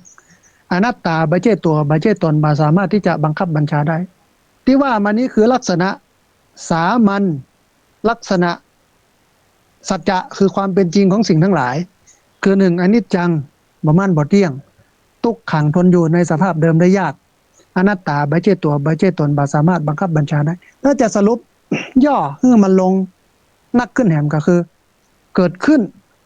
ตั้งอยู่แล้วก็ดับไปทุกสิ่งทุกอย่างบนโลกนี้ล้วนตกอยู่ในกฎนี้เรียกว่ากฎไตรลักษณ์คือการเกิดขึ้นตั้งอยู่แล้วก็ดับไปภาษาวิชาการแปลว่าอุปาทะเกิดขึ้นทิฏฐิตั้งอยู่พังคะดับไปสิ่งทั้งหลายทั้งปวงบนโลกนี้เนี่ยล้วนเกิดขึ้นตั้งอยู่ดับไปเป็นธรรมดาไม่เที่ยงแท้แน่นอนไม่สามารถบังคับบัญชาได้ไม่ใช่ตัวไม่ใช่ตนทนอยู่ในสภาพเดิมได้ยากนี่คือสัจธรรมเฮาบักฮู้บักเข้าใจว่าสิ่งทั้งหลายทั้งปวงของโลกมันเป็นอย่างนี้ชีวิตเราชีวิตเขาทุกอย่างบนโลกนี้มันเป็นอย่างนี้เฮาบ่ฮู้เพราะเฮามีปัญญาเฮามีพุทธะเมื่อบ่ฮู้ปุ๊บก็เกิดตัณหาความอยากความอยากคือมันเป็นดังใจเฮาอยากคือมันอยู่อย่างอี้หรือเมื่อมันแบบมาเป็นที่มันบ่เป็นที่พออกพอใจของเฮาอยากคือมันเปลี่ยนแปลงอันที่มันบ่ได้มันบ่มีก็อยากคือมันมีมันมาแต่พอมีพอมาแล้วมันบ่เป็นอย่างที่เฮาต้องการใกล้มันแล้วบ่แค่ได้มันแล้วก็อยากคือไปความอยากนี้เป็นของว่าตัณหาอวิชชาคือความไม่รู้บ่ฮู้ว่าสิ่งทั้งหลายทั้งปวงมันมีการเกิดขึ้นเป็นธรรมดามีการตั้งอยู่เป็นธรรมดามีการดับไปเป็นธรรมดาเป็นอนิจจังบ่มั่นบ่เที่ยงทุกขังทนอยู่ในสภาพเดิมได้ยากอนัตตาไม่ใช่ตัวไม่ใช่ตนบ่สามารถที่จะบังคับบัญชาได้บ่ฮู้อย่างนี้ความไม่รู้นี่เป็นคำว่าอวิชชาคือความไม่รู้เมื่อบ่ฮู้อวิชชานำให้เกิดตัณหาคือความอยากอยากคือมันเป็นอย่างที่เฮาต้องการอยากคือมันอยู่กับเฮามันเมินอยากให้สาระละทิ้งมันในเมื่อมันรู้มันแล้วในเมื่อเราไม่ต้องการมันแล้วอย่างนี้เป็นต้นเนาะอวิชชาตัณหาอุปาทานเกิดยึดถือว่าเป็นตัวเฮาว่าเป็นของเฮาแต่สัจธรรมมันบ่ได้เป็นอย่างนั้นนั่นผู้ฟังมันบ่ได้เป็นไปดังใจไผสักคนแต่มันเป็นของมันอย่างนั้นคือเกิดขึ้นตั้งอยู่แล้วก็ดับไปอนิจจังทุกขังอนัตตาถ้าเราเข้าใจตรงนี้มันจะทำให้เรานั้นมีความสุขที่สุดในการอยู่บนโลกนี้นะเพราะเนี่ยมันเป็นแนวทางของการพ้นทุกข์เป็นแนวทางของการดับทุกข์คือถ้าเรามีพุทธะคือมีความรู้นะพุทธะนี่แปลว่ารู้นะมีความรู้ว่าโอ้รู้แล้วเข้าใจว่าสิ่งทั้งหลายทั้งปวงบนโลกนี้นั้นมันมีการเกิดขึ้นเป็นธรรมดาเนอะมีการตั้งอยู่เป็นธรรมดาเนอะมีการดับไปเป็นธรรมดาเราเข้าใจอย่างนี้แล้วปุ๊บเราจะมองปัญหาว่าเป็นเรื่องธรรมดานะเราจะมองเห็นทุกข์มากกว่าเป็นทุกข์เพราะทุกข์สำหรับพระพุทธเจ้าหรือทุกข์สำหรับพุทธศาสนิกชนเนี่ยพระพุทธเจ้าตรัสสั่งไว้ชัดเจนว่าทุกข์นั้นมีไว้สำหรับเห็นไม่ใช่มีไว้สำหรับเป็นนะภาษาบาลีเปิ้นฮ้องกันว่าเปิ้นใช้คำว่าทุกขปริญญายะปริญญาแปลว่ารู้อย่างที่เปิ้นไปรับใบปริญญาเนี่ยรับใบความรู้ เพราะนั้นทุกนั้นมีไว้สำหรับเห็นไม่ใช่มีไว้สำหรับเป็นนะทุกขปริญญายะเพราะฉะนั้นเวลาทุกข์เกิดขึ้นเขาก็เข้าใจว่ามันเป็นอย่างนั้นนะเป็นธรรมดาหรอกความทุกข์ปัญหาเป็นเรื่องธรรมดาหลวงพ่อพุทธทาสเปิ้นยืมกรรมพระพุทธเจ้ามาใช้มันว่าตาคือมันเป็นเช่นนั้นเองก็คือมันเป็นอย่างเงี้ยนะโลกมันเป็นอย่างเงี้ยอาตมาภาพ หลายวันก่อนโพสต์ใน Facebook ส่วนตัวเคยอู้คำนี้ไว้เมื่อวันที่30เมษายนพุทธศักราช2560ว่าไม่มีอะไรผ่านมาแล้วไม่ผ่านไปดังนั้นยามขึ้นอย่าหลงยามลงอย่าท้อไม่มีอะไรผ่านมาแล้วไม่ผ่านไปดังนั้นยามขึ้นอย่าหลงยามลงอย่าท้อคือตึงสุขตึงทุกข์เนี่ยมันแวะเวียนเข้ามาหาเฮาแน่นอนแต่เฮาจะไปกอดมันไว้เพราะอย่างมันมาแล้วมันก็ไปไม่ว่าจะเป็นสุขหรือทุกข์นี่คือสัจธรรมท่านผู้ฟังเพราะมันอยู่ในสุขทุกข์มันก็ตกอยู่ในกฎไตรลักษณ์รู้อนิจจังทุกขังอนัตตาเกิดขึ้นตั้งอยู่ดับไปไม่เที่ยงทนอยู่ในสภาพเดิมได้ยากไม่ใช่ตัวไม่ใช่ตนไม่สามารถบังคับบัญชาได้เพราะฉะนั้นต่อไปนี้เวลามีความทุกข์ประสบกับความทุกข์ เฮาทำใจให้สบายว่าเดี๋ยวมันก็ผ่านไปเพราะอย่างตุกก็ตกอยู่ในกฎของไตรลักษณ์ ตุกเกิดขึ้นตุกตั้งอยู่ตุกดับไปมันอยู่ที่เราจะอดทนมันได้มากแค่น้อยมากน้อยแค่ไหนถ้าอดทนปุ๊บมันผ่านไปแล้วปุ๊บก็ผ่านไปไม่อาตมาเชื่อว่าบ่มีไผที่บ่เคยผ่านความตุกมาเฮาล้วนผ่านความตุกมาหมดทั้งนั้นนะมันอยู่ที่ว่าเราจะอดกับมันได้แค่ไหนถ้าอดปุ๊บมันก็ผ่านไปนะเพราะอย่างไม่มีอะไรที่ผ่านมาแล้วไม่ผ่านไปเพราะนั้นเวลาความตุกมันเกิดขึ้นกับเฮาก็จะไปจบจมกับมันจะไปตุกกับมันเอาละมันเกิดขึ้นแล้วเดี๋ยวมันก็ผ่านไปไอ้ที่ว่าเดี๋ยวมันก็ผ่านไปนี่มันจะไม่อยู่บ่ได้นะก็แก้ปัญหาตอนที่แก้ได้ตอนที่ทำได้ทำไปดิ้นรนขนขวายทำไปไม่ใช่ว่าเดี๋ยวมันผ่านไปมันต้องอย่างสักอย่างเนี่ย เป็นหนี้เปิ้นนะเปิ้นมาทวงเดี๋ยวมันก็ผ่านไปนะมันอย่างสักอย่างแอลเล่นอย่างเดียวกินเล่นๆ บัดใจคือแก้ปัญหาทำไปแต่ว่าทำใจให้ได้ว่าเดี๋ยวมันถึงผ่านไปมันผ่านไปแน่นอนเพราะไม่มีอะไรที่ผ่านมาแล้วไม่ผ่านไปทุกอย่างเป็นอนิจจังไม่เที่ยงแท้แน่นอนมันเปลี่ยนนะความทุกข์เกิดขึ้นก็เกิดอย่างนี้เดี๋ยวมันก็ผ่านไปอดทนเอาอดได้เป็นดีถ้าผ่านไปแล้วเขาก็จะมีความสุขมันก็เหมือนนั้นพระอาทิตย์เขาต้องการพระอาทิตย์เขาต้องการแสงอาทิตย์แต่บางวันมันก็มีเมฆหมอกมาบังหรอกเดี๋ยวมันก็ผ่านไปอย่างความร้อนเนี่ยแต่แล้วมันร้อนมันผ่านไปแล้วเข้าสู่ความเย็นบักกี่วันที่ผ่านมาประเดี๋ยวกลับมาร้อนความร้อนนั้นเดี๋ยวมันก็ผ่านไปเดี๋ยวมันก็เย็นแถมเดี๋ยวมันก็ฝนแถมเดี๋ยวมันก็หนาวแถมไม่มีอะไรที่ผ่านมาแล้วไม่ผ่านไปมันเป็นอย่างนี้อันนี้คือความทุกข์นะเอาละเวลาประสบกับความสุขมีความสุขเฮ้ยมีความสุขความสบายม่วนอกม่วนใจสบายอกสบายใจต้องพึงสำนึกไว้ว่าความสุขนั้นเกิดขึ้นแล้วความสุขนั้นย่อมตั้งอยู่แล้วความสุขนั้นย่อมดับไปเมื่อเราทำใจอย่างนี้ปุ๊บเวลาเราประสบเราเกิดความสุขแล้วก็พลิกผันเป็นทุกข์สลับสับเปลี่ยนเป็นทุกข์จากสุขเป็นทุกข์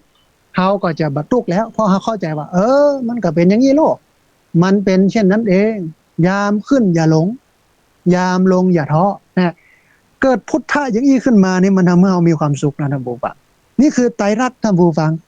นะเขาเห็นไตรลักษณ์แล้วเขาจะมีความสุขอย่างนี้เขาเข้าใจว่าโลกและชีวิตมันเป็นอย่างนี้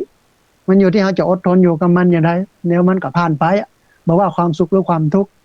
สุดท้ายพุทธศาสนาก็สอนให้เรานั้นอยู่บนโลกที่เต็มไปด้วยความทุกข์และเราบ่ทุกข์เหมือนกับดอกบัวที่เกิดจากขี้เปอะโคนตมแต่บัดปิดขี้เปอะโคนตมคนที่อยู่บนโลกที่ปะปนคะเคล้าไปด้วยความสุขและทุกข์เหมือนกับกรรมที่เปิ้นบอกว่าชั่ว7 ทีดี7 หนเนี่ยแล้วเข้าใจสัจธรรมมองเห็นโลกและชีวิตเห็นสัจธรรมว่ามันเกิดขึ้นตั้งอยู่ดับไปทั้งสุขและทุกข์ทั้งดีและไม่ดีมันเป็นอย่างเงี้ยสลับซับเปลี่ยนกันไปเขากันเข้าใจมันเขาก็จะแบบกังวลเวลาลงเขาก็บ่ต้องตุกกับมันเวลามันขึ้นเขาก็บ่เลิงกับมันเฉยๆภาษาพระพน้องก็ว่าวินยะโลเกอภิชาโทมนัสสังไม่ยินดียินร้ายอะไรในโลกนี้เสียได้แต่การที่จะบ่ยินดียินร้ายได้เนี่ยต้องเห็นไตรลักษณ์แล้วจะเห็นจะได้ท่านผู้ฟังก็เจริญวิปัสสนากรรมฐานตามแนวสติปัฏฐาน4หลายคนกับกึดนักแหละกว่าจะหันไตรลักษณ์ได้ต้องไปนุ่งชุดขาวไปเดินจงกรมนั่งสมาธิอยู่ในวัดวันข้ามบุรณะบัดใจอย่างนั้นนะผู้ฟังธรรมะมันอยู่ได้ทุกที่ทุกสถานอยู่ในการทุกมื้อท่านก็สามารถปฏิบัติได้และให้ผลได้ไม่โดยไม่จำกัดกันเริ่มง่ายๆกับการมีชีวิตอยู่ของเราเนี่ยในความเป็นเจ้าบ้านเนี่ยก็ได้มีสติอยู่กับสิ่งที่เราทำขณะนี้เราเนี่ยอย่างอยู่เราก็หูคิงอยู่ยืนเดินนั่งนอนกินดื่มทำพูดคิดหูเข้าเหยียดออกเหลียวหน้าแลหลังก้มเงยหูว่าเราเนี่ยอย่างอยู่มีสติแล้วสตินั้นมันก็จะเกื้อให้เกิดสมาธิเล็กๆน้อยๆที่ว่าเราคณิกะสมาธิมันก็จะเกื้อให้เกิดปัญญาคือเห็นสิ่งทั้งหลายตามความเป็นจริงคือเห็นไตรลักษณ์จุดสตาร์ทหรือว่าคีย์แมนหัวใจสำคัญของการเห็นไตรลักษณ์นำไปสู่การปล่อยวางบ่ยึดบ่ถือนำไปสู่ความรับทุกข์หรือบ่ทุกข์เนี่ยมันอยู่ที่การเจริญสติเพราะนั้นเฮาหันตุง3 หางเฮาคิดถึงการเปลี่ยนแปลงคิดถึงความบ่มั่นบ่เที่ยง คิดถึงอนิจจังทุกขังอนัตตานะและนำไปสู่การปล่อยการปลงการวางมายึดถือนะนำไปสู่การรีบเร่งเจริญสติในชีวิตประจำวันยืนเดินนั่งนอนกินดื่มทำพูดคิดรีบเร่งถือศีลกินทานไปนี่มันจะทำให้ชีวิตเรานั้นมีความสุขและมีคุณค่าและมีความหมายได้ประโยชน์กับการไปงานศพได้ปริศนาธรรมที่บรรพบุรุษเปิ้นแฝงไว้ในประเพณีวัฒนธรรมโดยเฉพาะในส่วนของการบำเพ็ญกุศลศพอันนี้ข้อแรกเรื่องไตรลักษณ์นะเรื่องที่สองท่านผู้ฟังนะก็คือเรื่องปริศนาธรรมที่คนเปิ้นจั่งอู้กันเป็นประจำสม่ำเสมอก็คือไปไม่กลับหลับไม่ตื่นฟื้นไม่มีหนีไม่พ้นอันท่านผู้ฟัง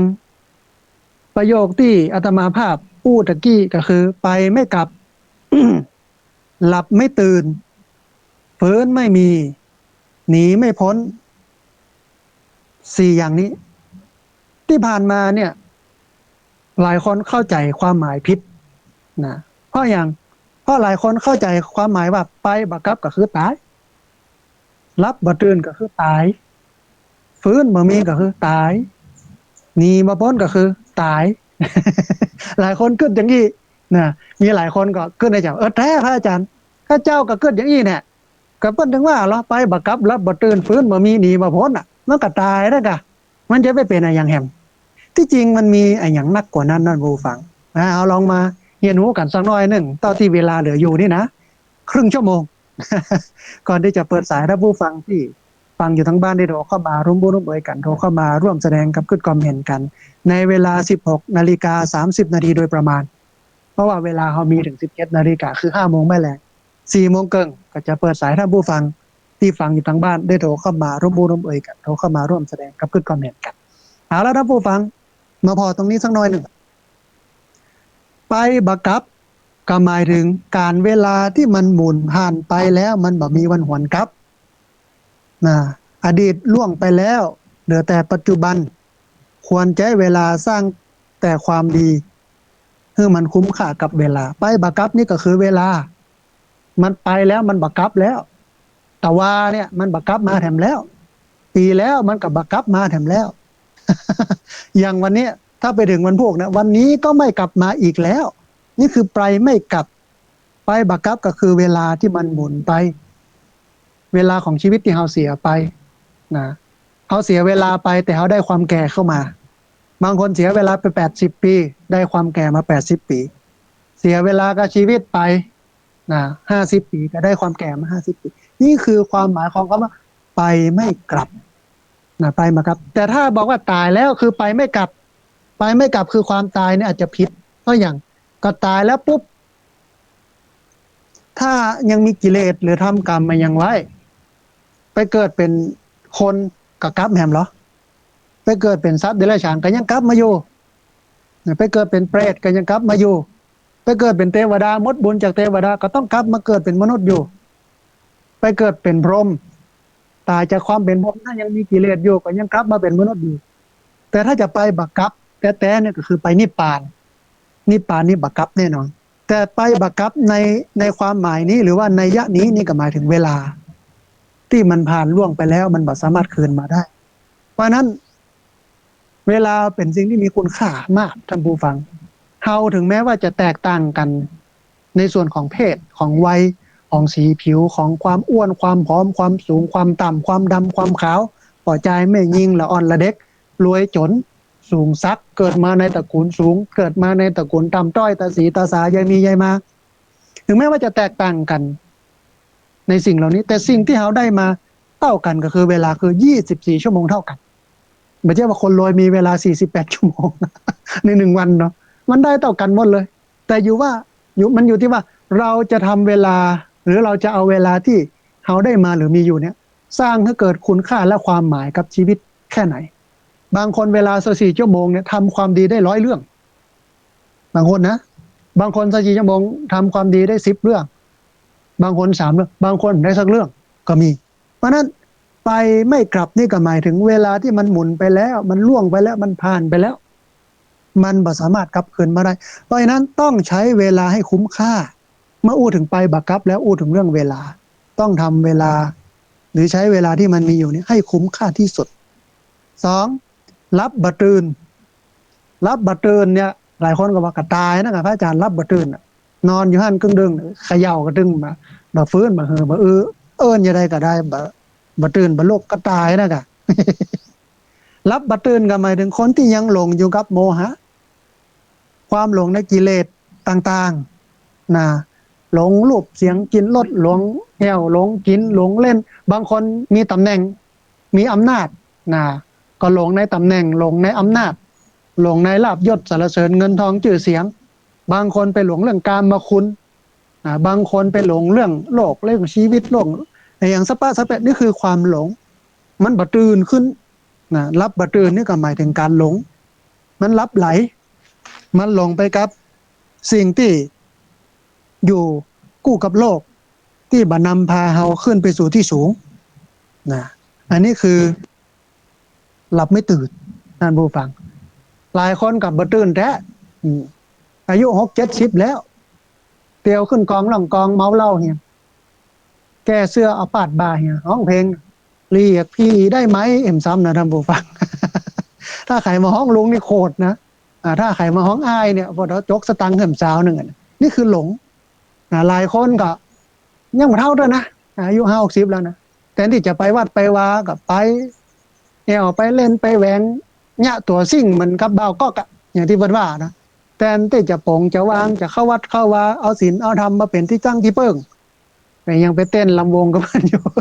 ยังไปม่วนยังไปแอวกินเหล้าเมายาขึ้นบ้านเหนือลงบ้านใต้มีกิ๊กมีก๊อกอย่างก็เปิ้นอยู่นะบางคนนี่คือหลับไม่ตื่นคนหมู่นี้คือคนหลับบ่ตื่นคือคนที่มีโมหะหลับไม่ตื่นก็หมายถึงคนที่ยังหลงกับโลกหลงกับชีวิตอยู่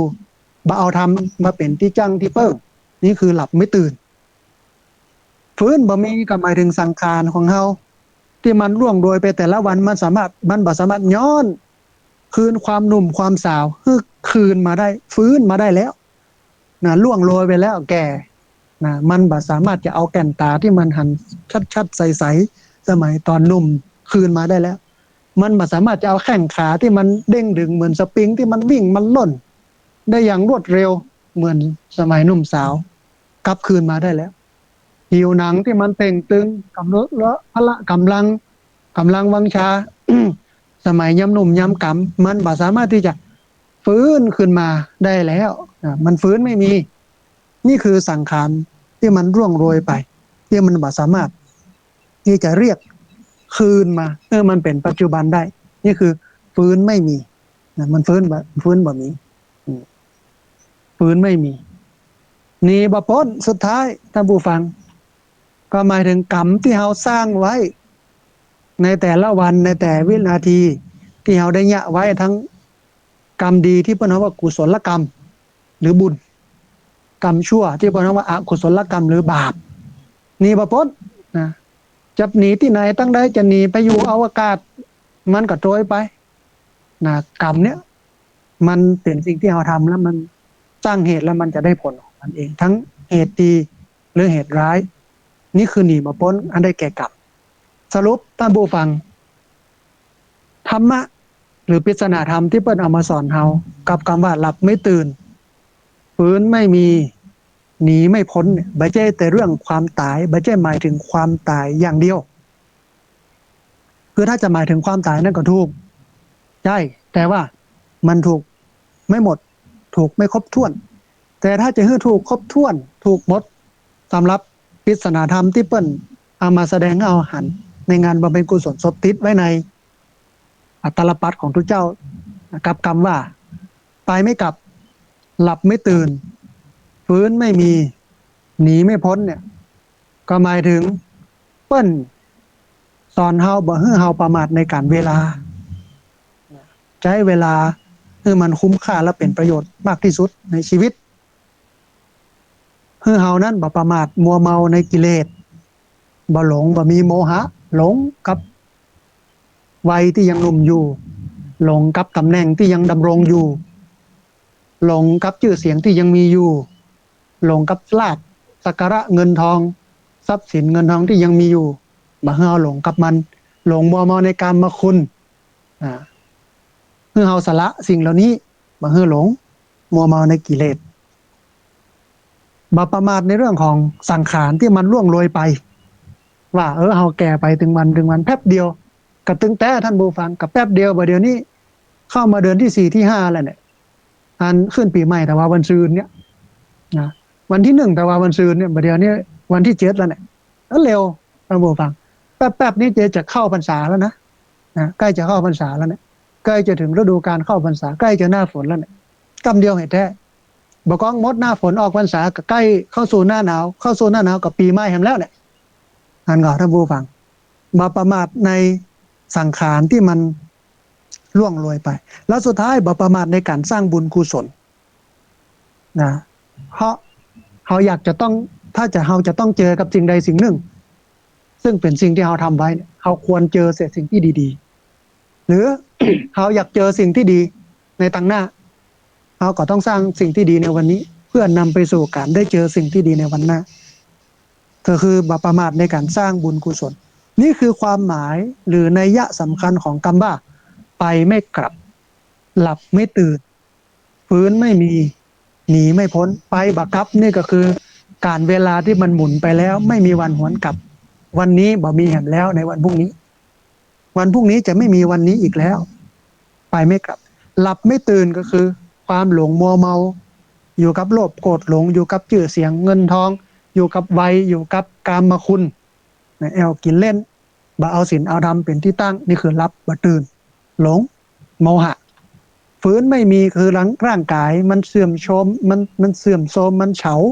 มันเหี่ยวมันทรุดโทรมไปแล้วมันบ่สามารถจะฟื้นขึ้นมาได้ถึงแม้จะไปทำเบบี้เฟสทำศัลยกรรมประเทศเกาหลีนะมันก็ได้แค่รูปลักษณ์ภายนอกแต่สังขารยีนเซลล์ตั้งในมันเสื่อมไปหมดแล้วฟื้นไม่มีฟื้นจะฟื้นคืนเดิมมีหนีไม่พ้นก็คือกรรมทั้งกุศลกรรมคือความดีกุศลกรรมนะ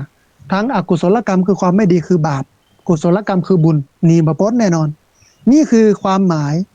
ของคำว่าไปไม่กลับหลับไม่ตื่นฟื้นไม่มี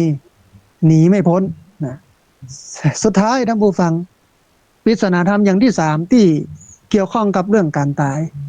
4คนหาม3คนแห่1คนนั่งแคร่2คนตามไปเนี่ยที่บอกคือบางตำราบอกว่านำไปเนี่ย4คนหามก็คือธาตุ4ดินน้ำลมไฟถึงวันเนี่ยธาตุ4ดินน้ำลมไฟมันหามมันแบกเขาบางวันเนี่ยธาตุดินอิฐ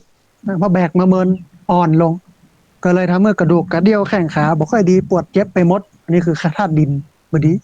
บางคนเป็นกระดูกทับเส้นบางคนเป็นกระดูกงอบางคนเป็นกระดูกก้นกระดูกเสื่อมกระดูกผุมันหามเฮามาเมินแล้วโลกเอาบ่ฟังหามมา30ปี40ปี50ปี60ปี70ปี80ปี90ปี100ปีมันก็อิฐพ้องกันเนาะ4คนหามคือธาตุดินธาตุดินธาตุน้ำหามมาเมินมากน้ำหามเฮาน้ำเลือดน้ำหนองน้ำหมกน้ำลายโดยเฉพาะน้ำเลือดบางคนเลือดบ่ดีเลือดลมบ่ดีแอมบ่ปอเลือดเป็นริ่มแข็งแหมไปอุดตันในหัวใจก็มันหามเฮามาเมินแล้วหลายปีแล้วธาตุดินธาตุน้ำธาตุลม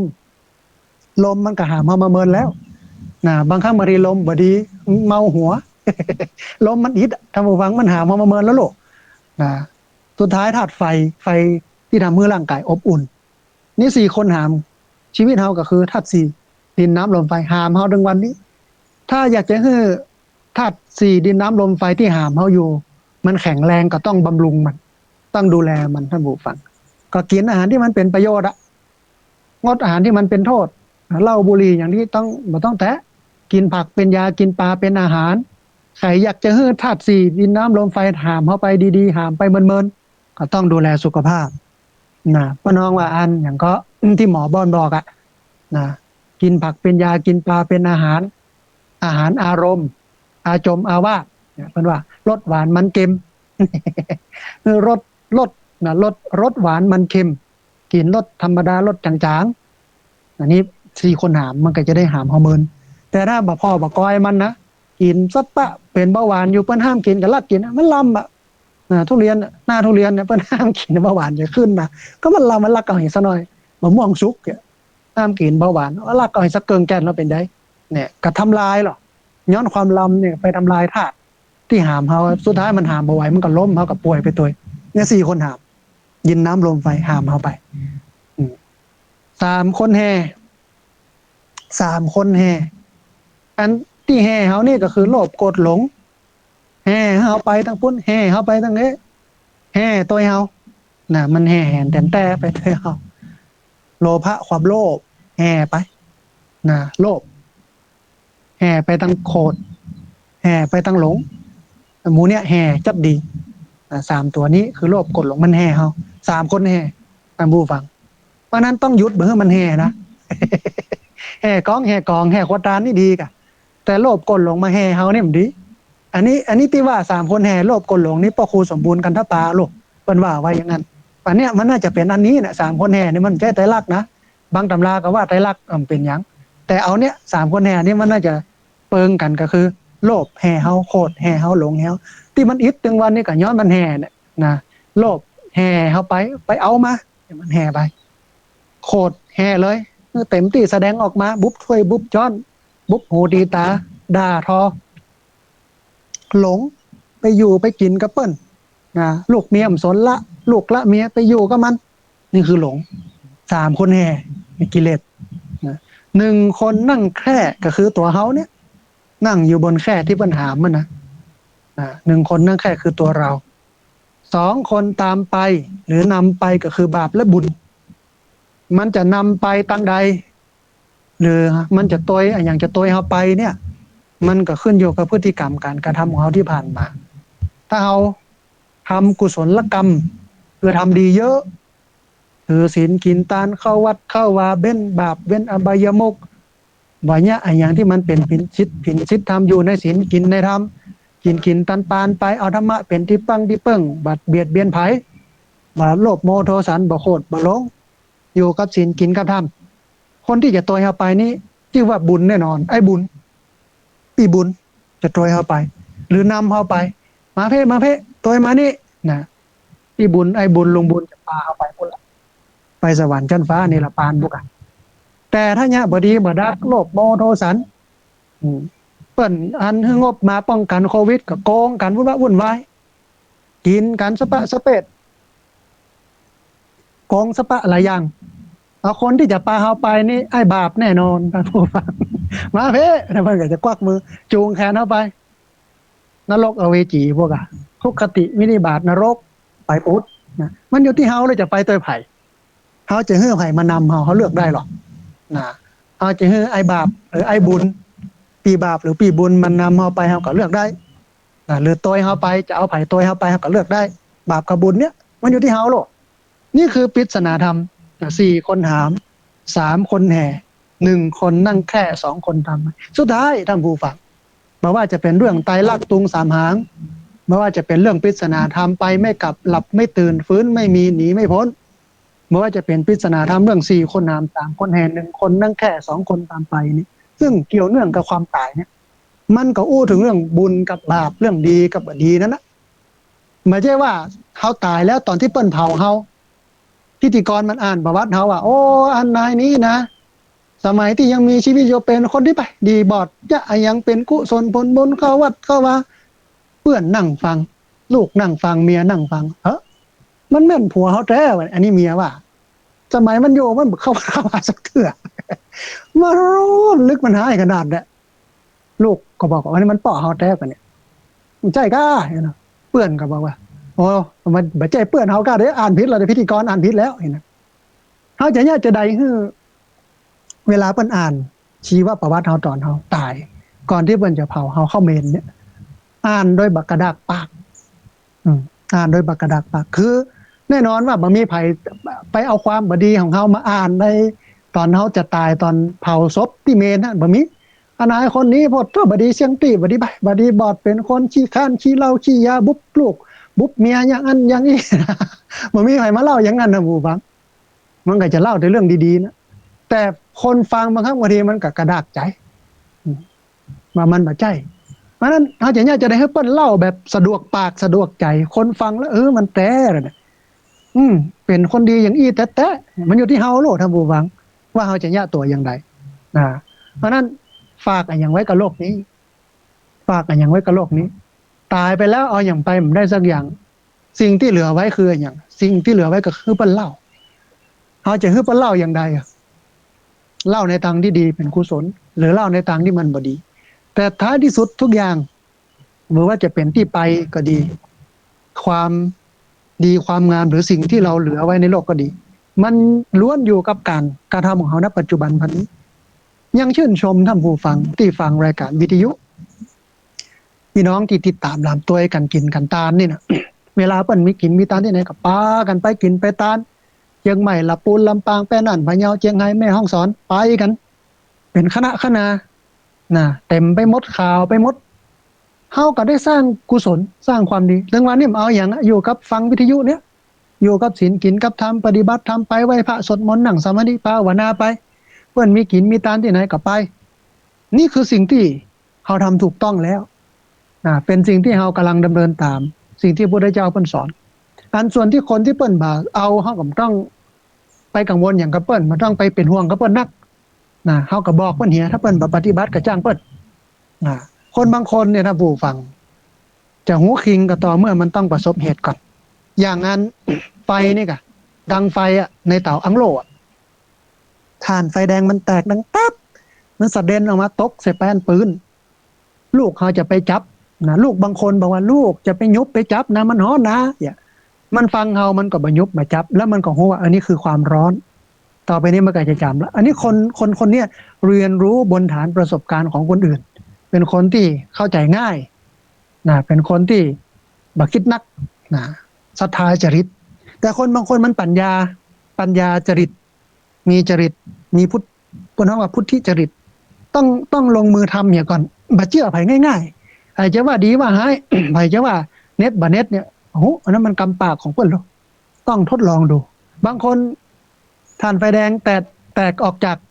เตาอังโลนั้นปั๊บสะเด็นมาอยู่ปืนลูกบางคนแม่บอกมันร้อนนะก็ยังบัดเชื่อด้วยต้องเอามือไปยุบอย่างก่อนได้กำปุ๊บแล้วมันไหม้มือมันร้อนมืออย่างก่อนอันนี้ร้อนแท้เลยเนี่ยบางคนเป็นอย่างนั้นหรอกเฮาก็มีหน้าที่ที่เพียงบอกเท่านั้น เปิ้นบ่เชื่อเปิ้นจะเชื่อบ่เชื่อเปิ้นจะฟังบ่ฟังหนึ่งท้ายที่สุดเปิ้นจะมาด่าเฮาว่าสูยังบ่ยะสูยังไปคนเดียวยังมาบอกใครอย่างสูนะตัวเน็ตซาลาเปาเนี่ยทั้งนอกขาวทั้งในดำนะสูเนี่ย มันจะว่ายังก็จ้างเปิ้นนะเฮาก็เถียงในใจถึงแม้จะเป็นซาลาเปาแต่ไส้ขาวแต่ซาลาเปาไส้หวานนะจ๊ะอย่าว่าในใจนะคิดว่าออกไปก็แล้วแต่เปิ้นเฮาทำของเฮานี้ยะของเฮานี้วันนี้คิดว่าถ้าผู้ฟังคงจะได้เนื้อหาสาระพอสมควรเกี่ยวกับเรื่องที่เกี่ยวเนื่องกับความตายอันเป็นปริศนาธรรมวันนี้อยู่3เรื่องที่จริงความตายเนี่ยมันมีเรื่องที่จะได้หลายเรื่องหลายแนวทางหลายมิติมีรหัสที่จะเอามาถอดกับประเพณีพิธีกรรมอย่างประสาทจุงศพนี่เนาะอย่างสังฆทานอย่างผ้าบางสุขุนบางตีเพิ่นยังมีตัดผ่าจานก่อนจะตายเมียกับผัวต้องตัดกันเนี่ยก่อนตายก็อยู่ส่วนตายเป็นก็อยู่ส่วนเป็นมีสปะนะพิธีกรรมอย่างนักหนาจะเลยมีเวรตาลมีสุมาโคตาลมีหันตาลขันเข้าไปหาเนาะมีการเก็บกระดูกกระเดี่ยวไว้อย่างไว้เนาะวันนั้นก็แนะนำให้โยมเพิ่นนะว่าโยมเมื่อตายแล้วควรจะเก็บกระดูกไว้นะเอาแป้งเป็นกูไว้ที่ไปเหี่ยวหรือว่าที่วัดเดือนจีปีใหม่จะได้ไประลึกนึกถึงคือเพื่อเป็นอนุสรณ์อยู่นี่ว่ากระดูกอีแม่ยังอยู่ในโกฏอยู่หั่นลูกหลานท่านเต้าที่อยู่ที่ไกลตั้งใดก็จะได้มาสละสลงได้มาจ้อมมาหอมกันอย่างกำนึงภาคกลางเนี่ย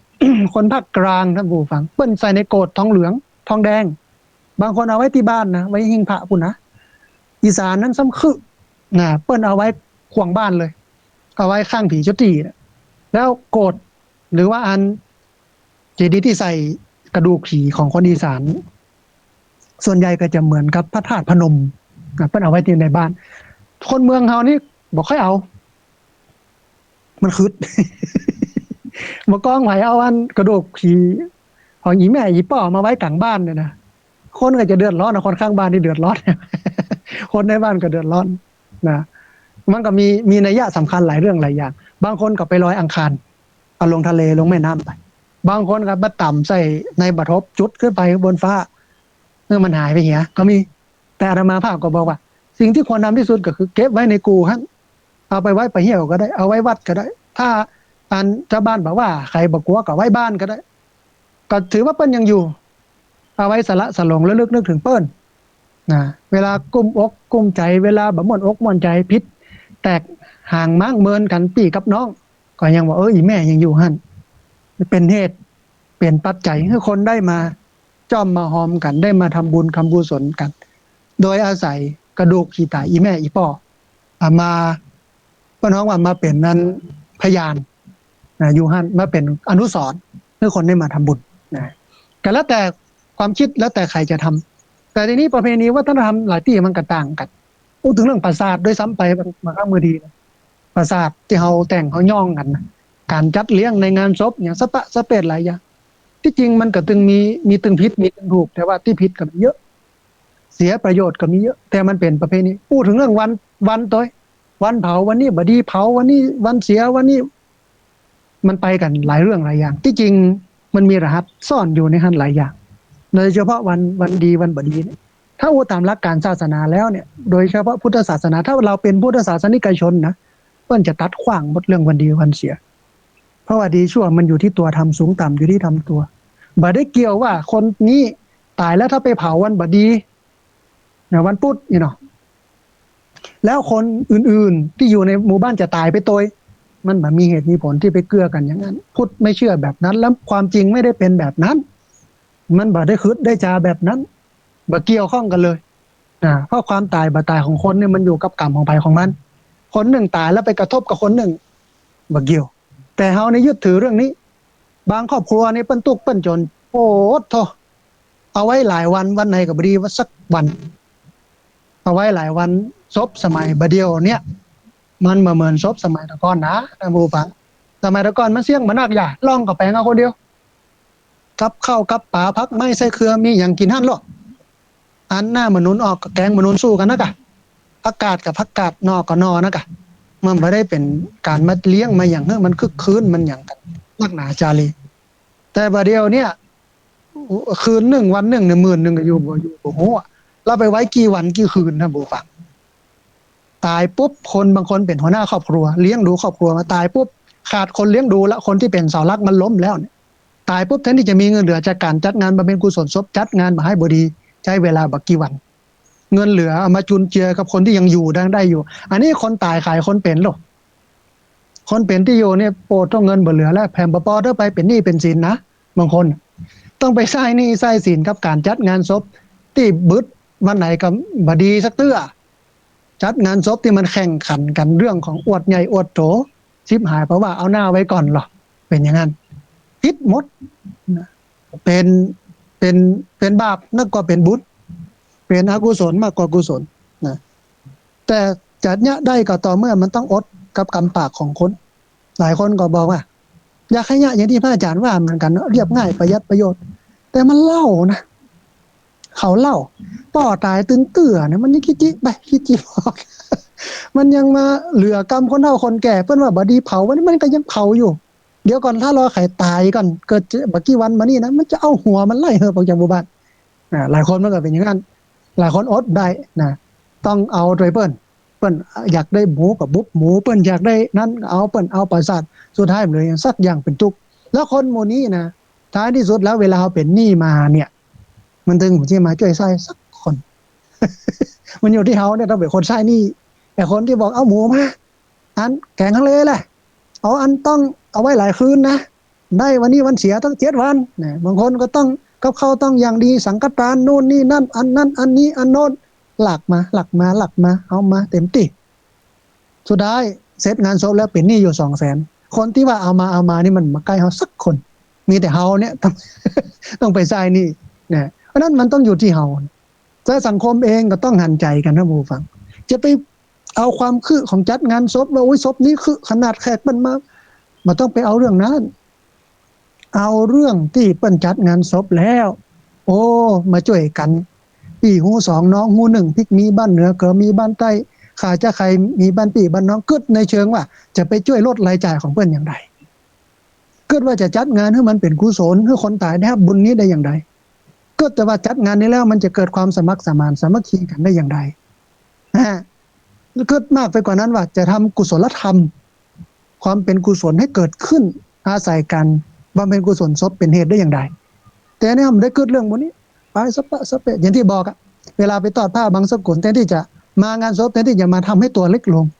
กระตายอยู่สองหน้าฮั่นละเนี่ยเฮากับพ้นลองนะก็ยังมาอวดอยู่นะนี่สทสอบตสจสสท่านนายกเปียผู้ช่วยพ่อหลวงกำนันก็ยังมาอวดกันแต่จะตายอยู่ฮั่นแล้วเปิ้นตายอยู่ฮั่นเป็นตัวอย่างแล้วว่าเอาอย่างไปมันได้สักอย่างนอนกึ่งดึงฮั่นยังมาอวดอยู่นี่คือสัจธรรมท่านผู้ฟังแต่เราเฮียนหูเราเข้าใจโลกและชีวิตเราก็จะโป๋งเราจะทำตัวให้เล็กลงเราจะมาทำตัวให้มันสำคัญบ่ต้องมีไผมาต้อนหน้าต้อนหลังเป็นคนที่เรียบง่ายประหยัดประโยชน์กินอยู่อย่างต่ำแต่มุ่งกระทำอย่างสูงกินง่ายอยู่ง่ายแต่ไม่มักง่ายแต่ถึงวันเนี่ยมันกินอยู่อย่างเสียแต่เวลาเนี่ยการเจ็ดเหือพอมาดัน มันก็เลยตุกมันก็เลยเป็นหนี้กันเนี่ยชิบหายเพราะว่าเอาหน้าไว้ก่อนนี่เป็นสัจธรรมเป็นข้อคิดเป็นธรรมะเป็นปริศนาธรรมที่ได้จากการตายหรืองานบำเพ็ญกุศลศพท่านผู้ฟังเอาละท่านผู้ฟังเหลือบแลพอเวลาตอนนี้ได้เวลาอันสมควรแล้วที่จะเปิดสายให้ท่านผู้ฟังที่ฟังอยู่ทางบ้านจะโทรเข้ามาร่วมเอ่ยกันโทรเข้ามาร่วมแสดงกำกึดกำเห็นกันเรียนเชิญเจริญพรท่านผู้ฟังสามารถโทรเข้ามาร่วมเอ่ยกันโทรเข้ามาร่วมแสดงกำกึดกำเห็นกันได้ที่เบอร์064 728 2899เบอร์064 728 2899เรียนเชิญเจริญพรได้โทรเข้ามาร่วมเอ่ยกันได้โทรเข้ามาร่วมแสดงความคิดความเห็นกันได้เลยหมูว่าจะฟังกันนักกันน้อยแค่ไหนอย่างใดสัญญาณชัดบ่ชัดอย่างไรวันนี้เป็นข้อซกจำเป็นข้อเย็นจำอุ่นเป็นมวยแทน มวยแทนท่านอาจารย์พระครูอภิวัฒนวิกรมนะพอดีมีสายเข้ามาสายหนึ่งเดี๋ยวครับสายนี้ก่อนเปิ้นจะว่าจะได้พ่องเจริญพรกราบนมัสการพระอาจารย์เจ้าอันโยมแม่แนะนำตัวน้อยแม่สุวรรณลีเจ้าอ๋อแม่สุวรรณลีชูวัฒนขจรเจ้าจากเชียงใหม่สัญญาณชัดเจนนี่เนาะแม่เนาะเจ้าชัดเจนเจ้าวันนี้มีอย่างจะเพิ่มเติมพ่องแม่วันนี้แม่กระจ่างแม่แจ่มกระจ่างเลยที่เรื่องไปแม่กับหลับไม่ตื่นเพิ่งไม่มีนี่นะเจริญพรแม่ก็คิดว่าอยากพระอาจารย์มาตอนแรกไอ้ยังก็ไปลงที่ตายมดเนาะน่าจะไปลงท่านหมดเลยเจ้าประเดี๋ยวนี้แม่แจ่มกระจ่างเลยพระอาจารย์เอาเข้าใจชัดเจนโอ้อนุโมทนาเจ้าเข้าใจชัดเจนเจ้าสัญญาณชัดโจยแล้วก็ธรรมะชัดโจยเนาะแม่เนาะเจ้าชัดเจนดีแต่ว่าน่ะกะถ้าอาจารย์สุเมธเจ้าท่านวิกรมมาพัฒนาวิกรมมา3 โมงเกินดับไปเนี่ยเลยมาได้ยินสักไฟถ้าจะดับอินเทอร์เน็ตถ้าจะลงเพราะว่ามันเป็นฟ้าเป็นฝนด้วยเนาะแม่เนาะเจ้าอนุโมทนาบุญนะแม่เนอะพระอาจารย์สบายดีเนาะเจ้าสบายดีแม่สบายดีแม่รักษาเนื้อรักษาตัวรักษาสุขภาพเนอะสาธุอนุโมทนาบุญนะคุณแม่สุวรรณลีชูวัฒนขจรพี่น้องเชียงใหม่อันคุณแม่เนี่ยอุปถัมภ์บำรุงสมัยตั้งแต่อยู่อันเชียงใหม่พุละ ก่อนที่จะย้ายมาลำปางเนี่ยอะไรเป็น10 กว่าปีแล้วนะอุปถัมภ์บำรุงตลอดมาเกื้อมาหนุนกินตาลโดยตลอดเนี่ยต้องอนุโมทนาบุญวันนี้โทรเข้ามาบอกว่าโอ้กระจ้างเนี่ยไปบักกับรับบ่ตื่นฟื้นบ่มีหนีบ่พ้นเข้าใจแล้ววันนี้พอดีมีสายเข้ามาแถมสายหนึ่งเดี๋ยวฮับสายนี้ก่อนเปิ้ลจะว่าจะได้พ่องเจริญพรตัวครับเจริญพรครับผม อันคุณโยมแนะนำตัวน้อยก็โยนสุภชัยสุภาครับผมอยู่ที่ไหนตังใดอยู่อำเภอเมืองเชียงใหม่บ้านปาตันเนี่ยครับบ้านต่อเมืองลังอ๋อบ้านต่อเมืองลังปาตันเนาะอันโยมมีอย่างจะเพิ่มเติมพ่องวันนี้โอ้โยมโยมบอกประถูกโยมดีใจขนาดที่อันที่ถูกอาจารย์อู้เลี้ยงท่านอย่างก็ไปไม่กลับแล้วไม่ตื่นเนี่ยครับผมได้เข้าใจแจ่มแจ้งนักขึ้นเนาะครับเข้าใจแจ่มมากขึ้นนะครับตอนแรกผมก็บอกงูอย่างครับโอ้ครับผมดีใจขนาดครับอนุโมทนาบุญนะก่อนคือผมนี่ก็ผมเป็นอิสลามเนาะแม่พุทธ อืม แล้วก็ลูกกับป้าตุ้ยตอนแรกกับไปตุ้ยกับป่อแล้วป่อเสียก็เลยมากับแม่ครับก็เข้าใจศาสนานักขึ้นเนาะอืมครับดีละโยมป่อดีละโอ้อนุโมทนาตลอดนะครับโอ้บุญรักษาเนอครับโยมก็เคยได้ยินเจ้าเป็นจะอุ้ยอย่างนี้นะครับอันเราติดตามแล้วฟังเตช่องนี้คลื่นนี้มันก็จะมีอย่างอีตลอดเนาะนะครับผมครับโอ้อนุโมทนาบุญเนอะป่อเนอครับตู้อยู่บ้านไหนครับอันอาตมาภาพอยู่ลำปางอยู่ลำปางรายการสดจัดที่ลำปางตอนนี้นะครับครับสาธุป่อสาธุครับกับรายการครับอนุโมทนาบุญโยมป่อบ้านต่อเมืองลังป่าตันทั้งปุ้นอันแถวนั้นเนี่ยวัดบ้านต่อเนี่ยเมืองลังนี่พระครูสมบูรณ์กันท่าป่าถ้าแถวนั้นก็เติงป้อครูสมบูรณ์กันท่าป่าเปิ้นก็อยู่แถวนั้นอันโยมป่อท่านตะกี้เนี่ยก็คล้ายๆกับพระครูสมบูรณ์แต่ว่าพระครูสมบูรณ์นี่ภรรยาเปิ้นหรอกเป็นคริสต์เปิ้นก็อันปรับภรรยามาเป็นพุทธได้แล้วก็ป้อเปิ้นแต่ก่อนป้อเปิ้นเป็นอิสลามแม่เป็นพุทธแต่บัดเดียวมาอยู่ก็แม่เป็นพุทธแล้วก็ศึกษาธรรมะลองมาฟังเรื่องอันปริศนาธรรมไปบักกับรับบัดเดินฟื้นบ่มีหนีมาพ้นแล้วเข้าใจซาบซึ้งใจตับนี้ว่าอนุโมทนาบุญกับป้อด้วยเนาะที่ติดตามรับฟังแล้วก็โทรมาให้กำลังใจกันพอดีมีสายเข้ามาแถมสายหนึ่งเดียวครับสายนี้ก่อนเปิ้นจะว่าจะได้พ่องเจริญพรกับพระอาจารย์เจ้าพระอาจารย์พ่อแม่บุญทินโรงพยาบาลลานนาเจ้าเขาสาธุจับใจเจ๊เขาเย็นจำอุ่นโคศกจำเป็นเขาเย็นจำอุ่นนะวันนี้นะเขามันมีเขาเย็นยำสุกยำอันโควิดมันมีเขาเย็นจะกินอะไรอย่างนั่นนะถึงมันจะเย็นเอามาอุ่นเนี่ยน้อยมันก็ล้ำดูเนาะแต่ละต้นท้องน้ำเมียไว้น่ะตายแน่คนว่าคนตายคำคนเป็นนะพระอาจารย์ตึงแต่แม่ตึงแต่รอดว่าอย่างป้าสมุนตลอดเป็นบทเรียนครั้งนี้นะเด้อโควิดครั้งนี้จะได้คนที่มากันไว้ตายแน่เนาะแม่นต้องเตรียมต้องกันต้องประหยัดต้องระมัดระวังมันสอนเขาได้หลายอย่างจะไปหลงจะไปลึกไปจริงๆเนอะพี่คือพอแล้วเก่าพอฟังอยู่เนอะเป็นกำลังใจนะเจ้าสาธุอนุโมทนาบุญจากเชียงใหม่โยมแม่จากโรงพยาบาลลานาบอกว่าการเข้าเย็นเนี่ยจำอุ่นเนี่ยเนาะบางครั้งบางทีถ้ามีอย่างกันบะมีอย่างกินเสียงเต้มันก็ลำอยู่ยิ่งยุคนี้เนี่ยคนเมืองเนี่ยตระหนักกันนักคนบ้านนอกคอกนาอันอยู่ต่งอยู่นาอยู่ป่าอยู่ดอยบ่ห่วงก็อย่างบ่มีอย่างกินกาดบ่มีอย่างขายก็เข้าป่าก็เลิกปะเตอเก็บพักไม้มีอยู่ในหนองในบึงก็มีป่ามีอย่างอยู่แต่คนเวียงนี่บ่ฮู้จะเอาไปที่ไหนมันก็เลยทำให้คิดว่าในเวียงเนี่ยต้องเตรียมตัวเรื่องของสำรองทุนสำรองเริ่มปลูกพักไม้กันอย่างขึ้นหลายอย่างอยู่พอดีมีสายเข้ามาแถมสายหนึ่งเดี๋ยวครับสายนี้ก่อนเปิ้นจะว่าจะได้พ่องเจริญพรเจ้าไอ้ฟ้าเจ้าเจริญพรโยมแม่โทรมาจากตังใดโทรมาจากบันดอนเจ้าอำเภอช้างจังหวัดลำพูนโอ้สัญญาณชัดเจนดีเนาะแม่เนาะเจ้าชัดเจนเจ้าวันนี้มีอย่างจะเพิ่มเติมพ้องเจ้า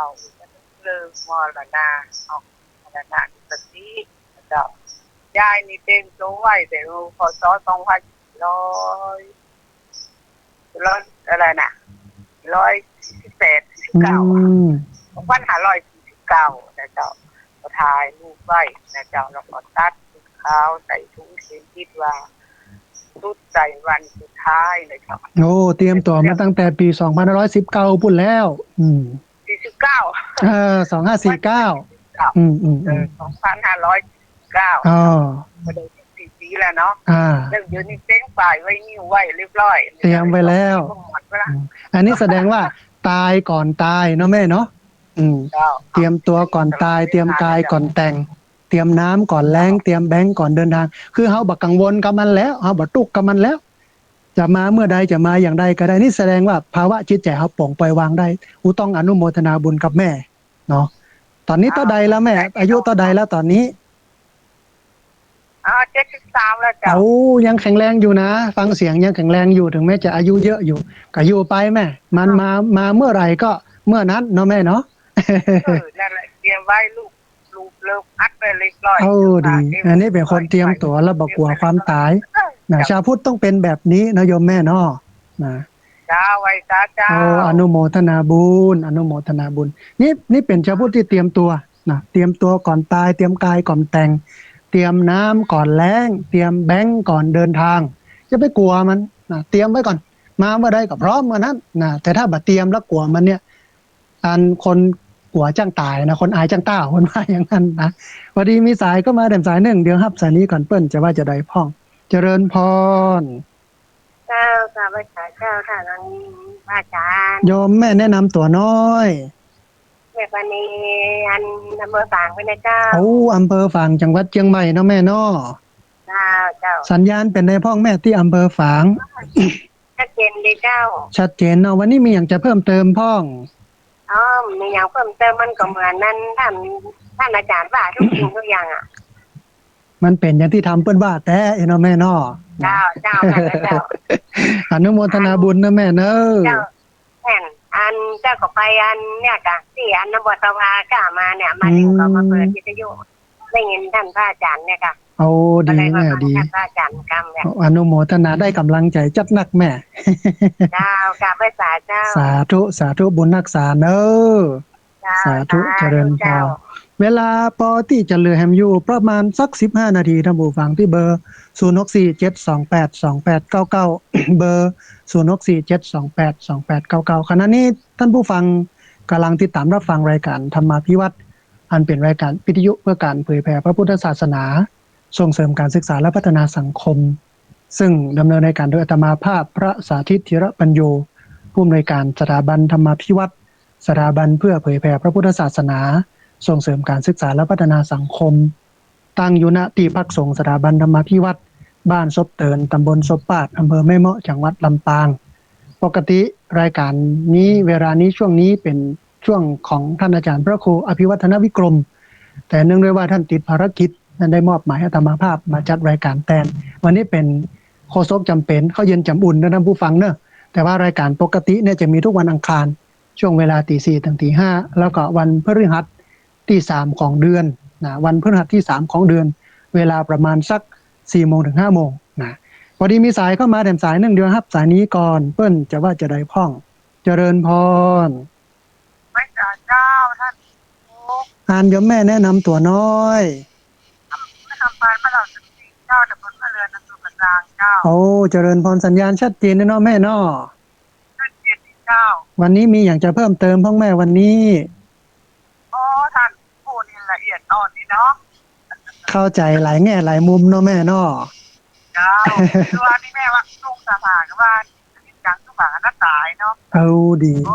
เป็นว่าละเอียดอ่อนนี่แหละ แม่นมันเป็นหัวใจถ้าเข้าถึงตัดนี้ได้กับบตุกละ เจ้า อนุโมทนาบุญกับแม่เนอะ เจ้ากับไม่สา สา เจ้า ธุนะโยมแม่จำเสียงได้เพราะโทรมาเป็นประจำในช่วงเจ้าท่านผู้ฟังหลายคนนี่วิทยุถึงบ่ห่างนะติดไปตัวยังบางคนยังสุมาด้วยท่านผู้ฟังโอ้เป็นเรื่องตลกเรื่องเล่นนะสั่งลูกไว้อีน้อยถ้าแม่ตายนี่ตาลวิทยุไปหดไว้เนอะ จะได้บังคับในเมืองผีจะได้เอาไปฟัง อันนี้อูเลนอูหัวมาได้ท่านผู้ฟังพอดีมีสายเข้ามาแถมสายหนึ่งเดี๋ยวครับสายนี้ก่อนเปิ้นจะว่าจะได้พ่องเจริญพร เจ้าไว้จะสาเจ้าพระจ้า อันโยมแม่แนะนำตัวน้อย บ้านดงฤาษีบ้านห้องละปูนเจ้า เจริญพรจำเสียงได้แต่ใครฮื้อแนะนำตัว เจ้าชัดเจนดีเจ้า โอ้ ฟังอยู่ วันนี้มีอย่างจะเพิ่มเติมพ่อง มันมีเจ้าเหมือนที่ท่านอาจารย์ว่านั่นนะเจ้าคนประเดียวอันกระดูกนะเพิ่นไปจะไปใส่กูใส่หยางเพิ่นไปจี้บอกไฟนะเจ้า มาเกิดเลยแบบไม่ได้เก็บไว้เป็นที่ระลึกสักกรรมจ้ะเออ เดี๋ยวมันก็บอกไฟขึ้นไปมันไปแตกเหตุแตกหายไปหมดแล้ว นั่นนะมันก็ได้หลายอย่าง แต่ว่าถ้าเก็บไว้อย่างน้อยมันก็ได้ก็เติงหาพ่องนี่เนาะนะ แม่นะเจ้าแล้วสมัยพ่อสมัยแม่นี่เก็บไว้นะกะเจ้า ใช่เปิ้นใส่กูใส่โกดไว้อืม เจ้าปีใหม่ครับไปดำหัวมันเนาะ แม่นละมันเป็นที่จ้อมลูกจ้อมหลานด้วยนะ แม่นนะเจ้า เป็นเหตุให้พี่น้องได้มาปะกันโดยแม่นนะเจ้า แต่ถ้าเอาไปชี้บ่ทบหมดเรื่องแล้วไปที่ไหนทางใดบ่ฮู้เนี่ยไม่ได้เจาะได้ช่อง กระจายหมดนะเจ้า นี่ถ้ารักษาไว้จะดีเนาะนะ เจ้าไว้สาเจ้า สาธุอนุโมทนาบุญอนุโมทนานะเรียนเชิญเจริญพรนะท่านผู้ฟังนะที่เบอร์ 0647282899 โอสุมาเตอร์สายเข้ามาตะกี้กดอัน อันนี้ไปกดขว้างพอดีจะกดฮับแล้วไปกดปุ่มพิษนะฮะเรียนเชิญเจริญพรที่เบอร์0647282899เบอร์0647282899พอดีมีสายเข้ามาแถมสายหนึ่งฮับสายนี้ก่อนเพื่อนจะว่าจะได้พ่องเจริญพรเจ้าไหว้สาเจ้าโยมแม่แนะนำตัวน้อย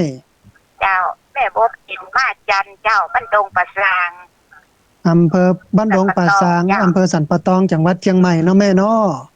เจ้าเป็นยังไงพ้องที่สันปะตองสัญญาณชัดเจนดีก่อเจ้าสัญญาณชัดเจนดีเจ้ามีอย่างจะเพิ่มเติมพ้องแม่วันนี้โอ้อันเรื่องกระดูกในมันเป็นอย่างท่านว่านะเนาะของแม่เขานี่นะของพ่อของแม่นี่นะตู้น้องนั่นน่ะเพิ่นอยู่วัดตรงตำถูกไว้วัดตรงตำพุ่นน่ะเจ้านั่นน่ะเอาไว้กูใส่ไว้ในกูไว้เนาะเจ้าน่าดีเพราะว่ามันจะได้ระลึกนึกถึงหากันเนาะเจ้านี่ทำถูกต้องขึ้นไปปีใหม่ก็จะขึ้นไป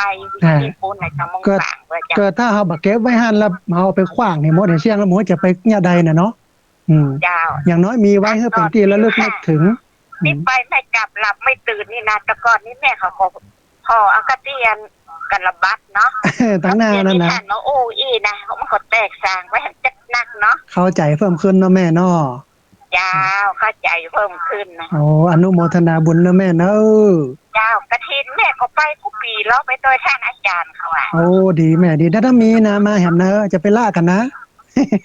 ไปอยู่บ้านล่าเจ้าแต่กฐินข้าวที่แล้วนี่ที่แม่ซื้อผ้าปูอาสนะน่ะที่เอาไปถวายนะจำได้พอจำได้ไม่พอจำได้ใจแล้วเพราะว่าอันพระเนนเห็นน้อยเพิ่นมาปฏิบัติศีลปฏิบัติธรรมกับปู่คือเพิ่นได้นั่งได้ใจตลอดแม่เป็นอานิสงส์อนุโมทนาบุญกับแม่เนอะเจ้าไม่สาบุญรักษาบุญรักษาได้กำลังใจจัดนักท่านผู้ฟังมีเวลาแห่งประมาณสัก10 นาทีเรียนเชิญเจริญพรที่เบอร์0647282899เบอร์0647282899พอดีมีสายเข้ามาสายหนึ่งเดี๋ยวรับสายนี้ก่อนเปิ้นจะว่าจะได้พ่องเจริญพรเจ้าท่านอาจารย์อันยมแม่แนะนำตัวน้อย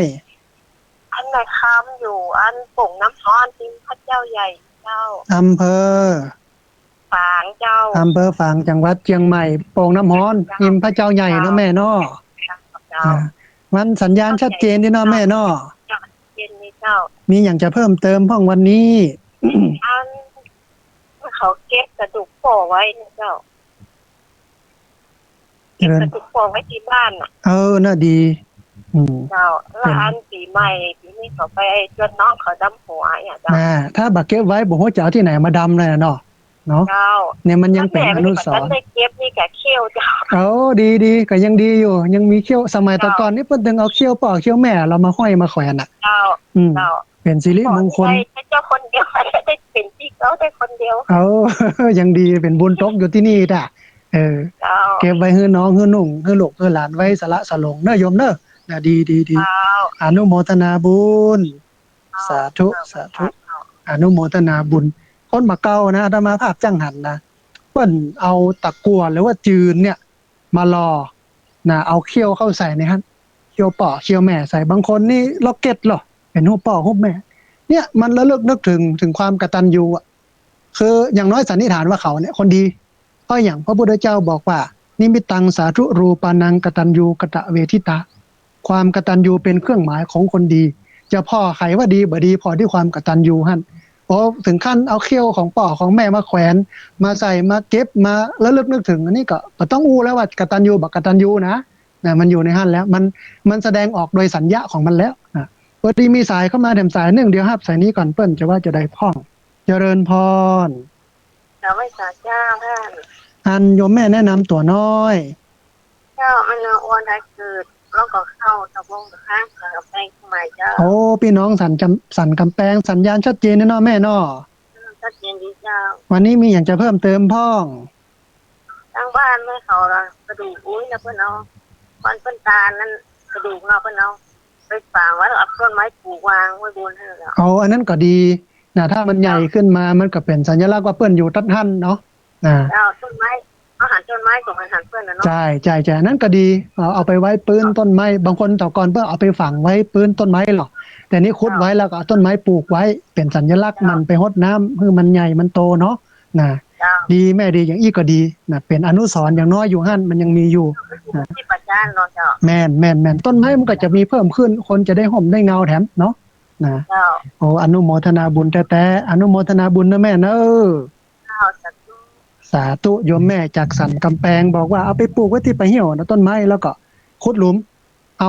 าอันกระดูกเข้าใส่แล้วก็เอาต้นไม้เขาปลูกขั้นก็ดีเป็นสัญลักษณ์เติบใหญ่เติบโตอยู่ตรงนั้นนะหันก็เติงหาอย่างนั้นแล้วก็เป็นกุศโลบายให้กับลูกหลานได้มาปลูกต้นไม้เพิ่มได้มาฮดมาจ่าต้นไม้ให้มันร่มมันเงาการฮื้อชีวิตนะการฮื้อต้นไม้หรือว่าการปลูกต้นไม้เนี่ยมันเป็นการฮื้อชีวิตอย่างหนึ่งเหมือนกันได้ประโยชน์พอดีมีสายเข้ามาแถมสายหนึ่งเดี๋ยวครับสายนี้ก่อนเปิ้นจะว่าจะได้พ่องเจริญพรอันคุณโยมหลีวิทยุหน่อยหนึ่งเนอะพอดีเสียงมันสะท้อนฟังทางโทรศัพท์เอาแล้วก็หลีวิทยุเนอะเจริญพรอันโยมแม่หลีวิทยุกำเนอร์พอดีเสียงมันสะท้อนเนาะลมโยมแม่หลีวิทยุแล้วก็ฟังทางโทรศัพท์เอาเนอะแม่เนอะเจริญพร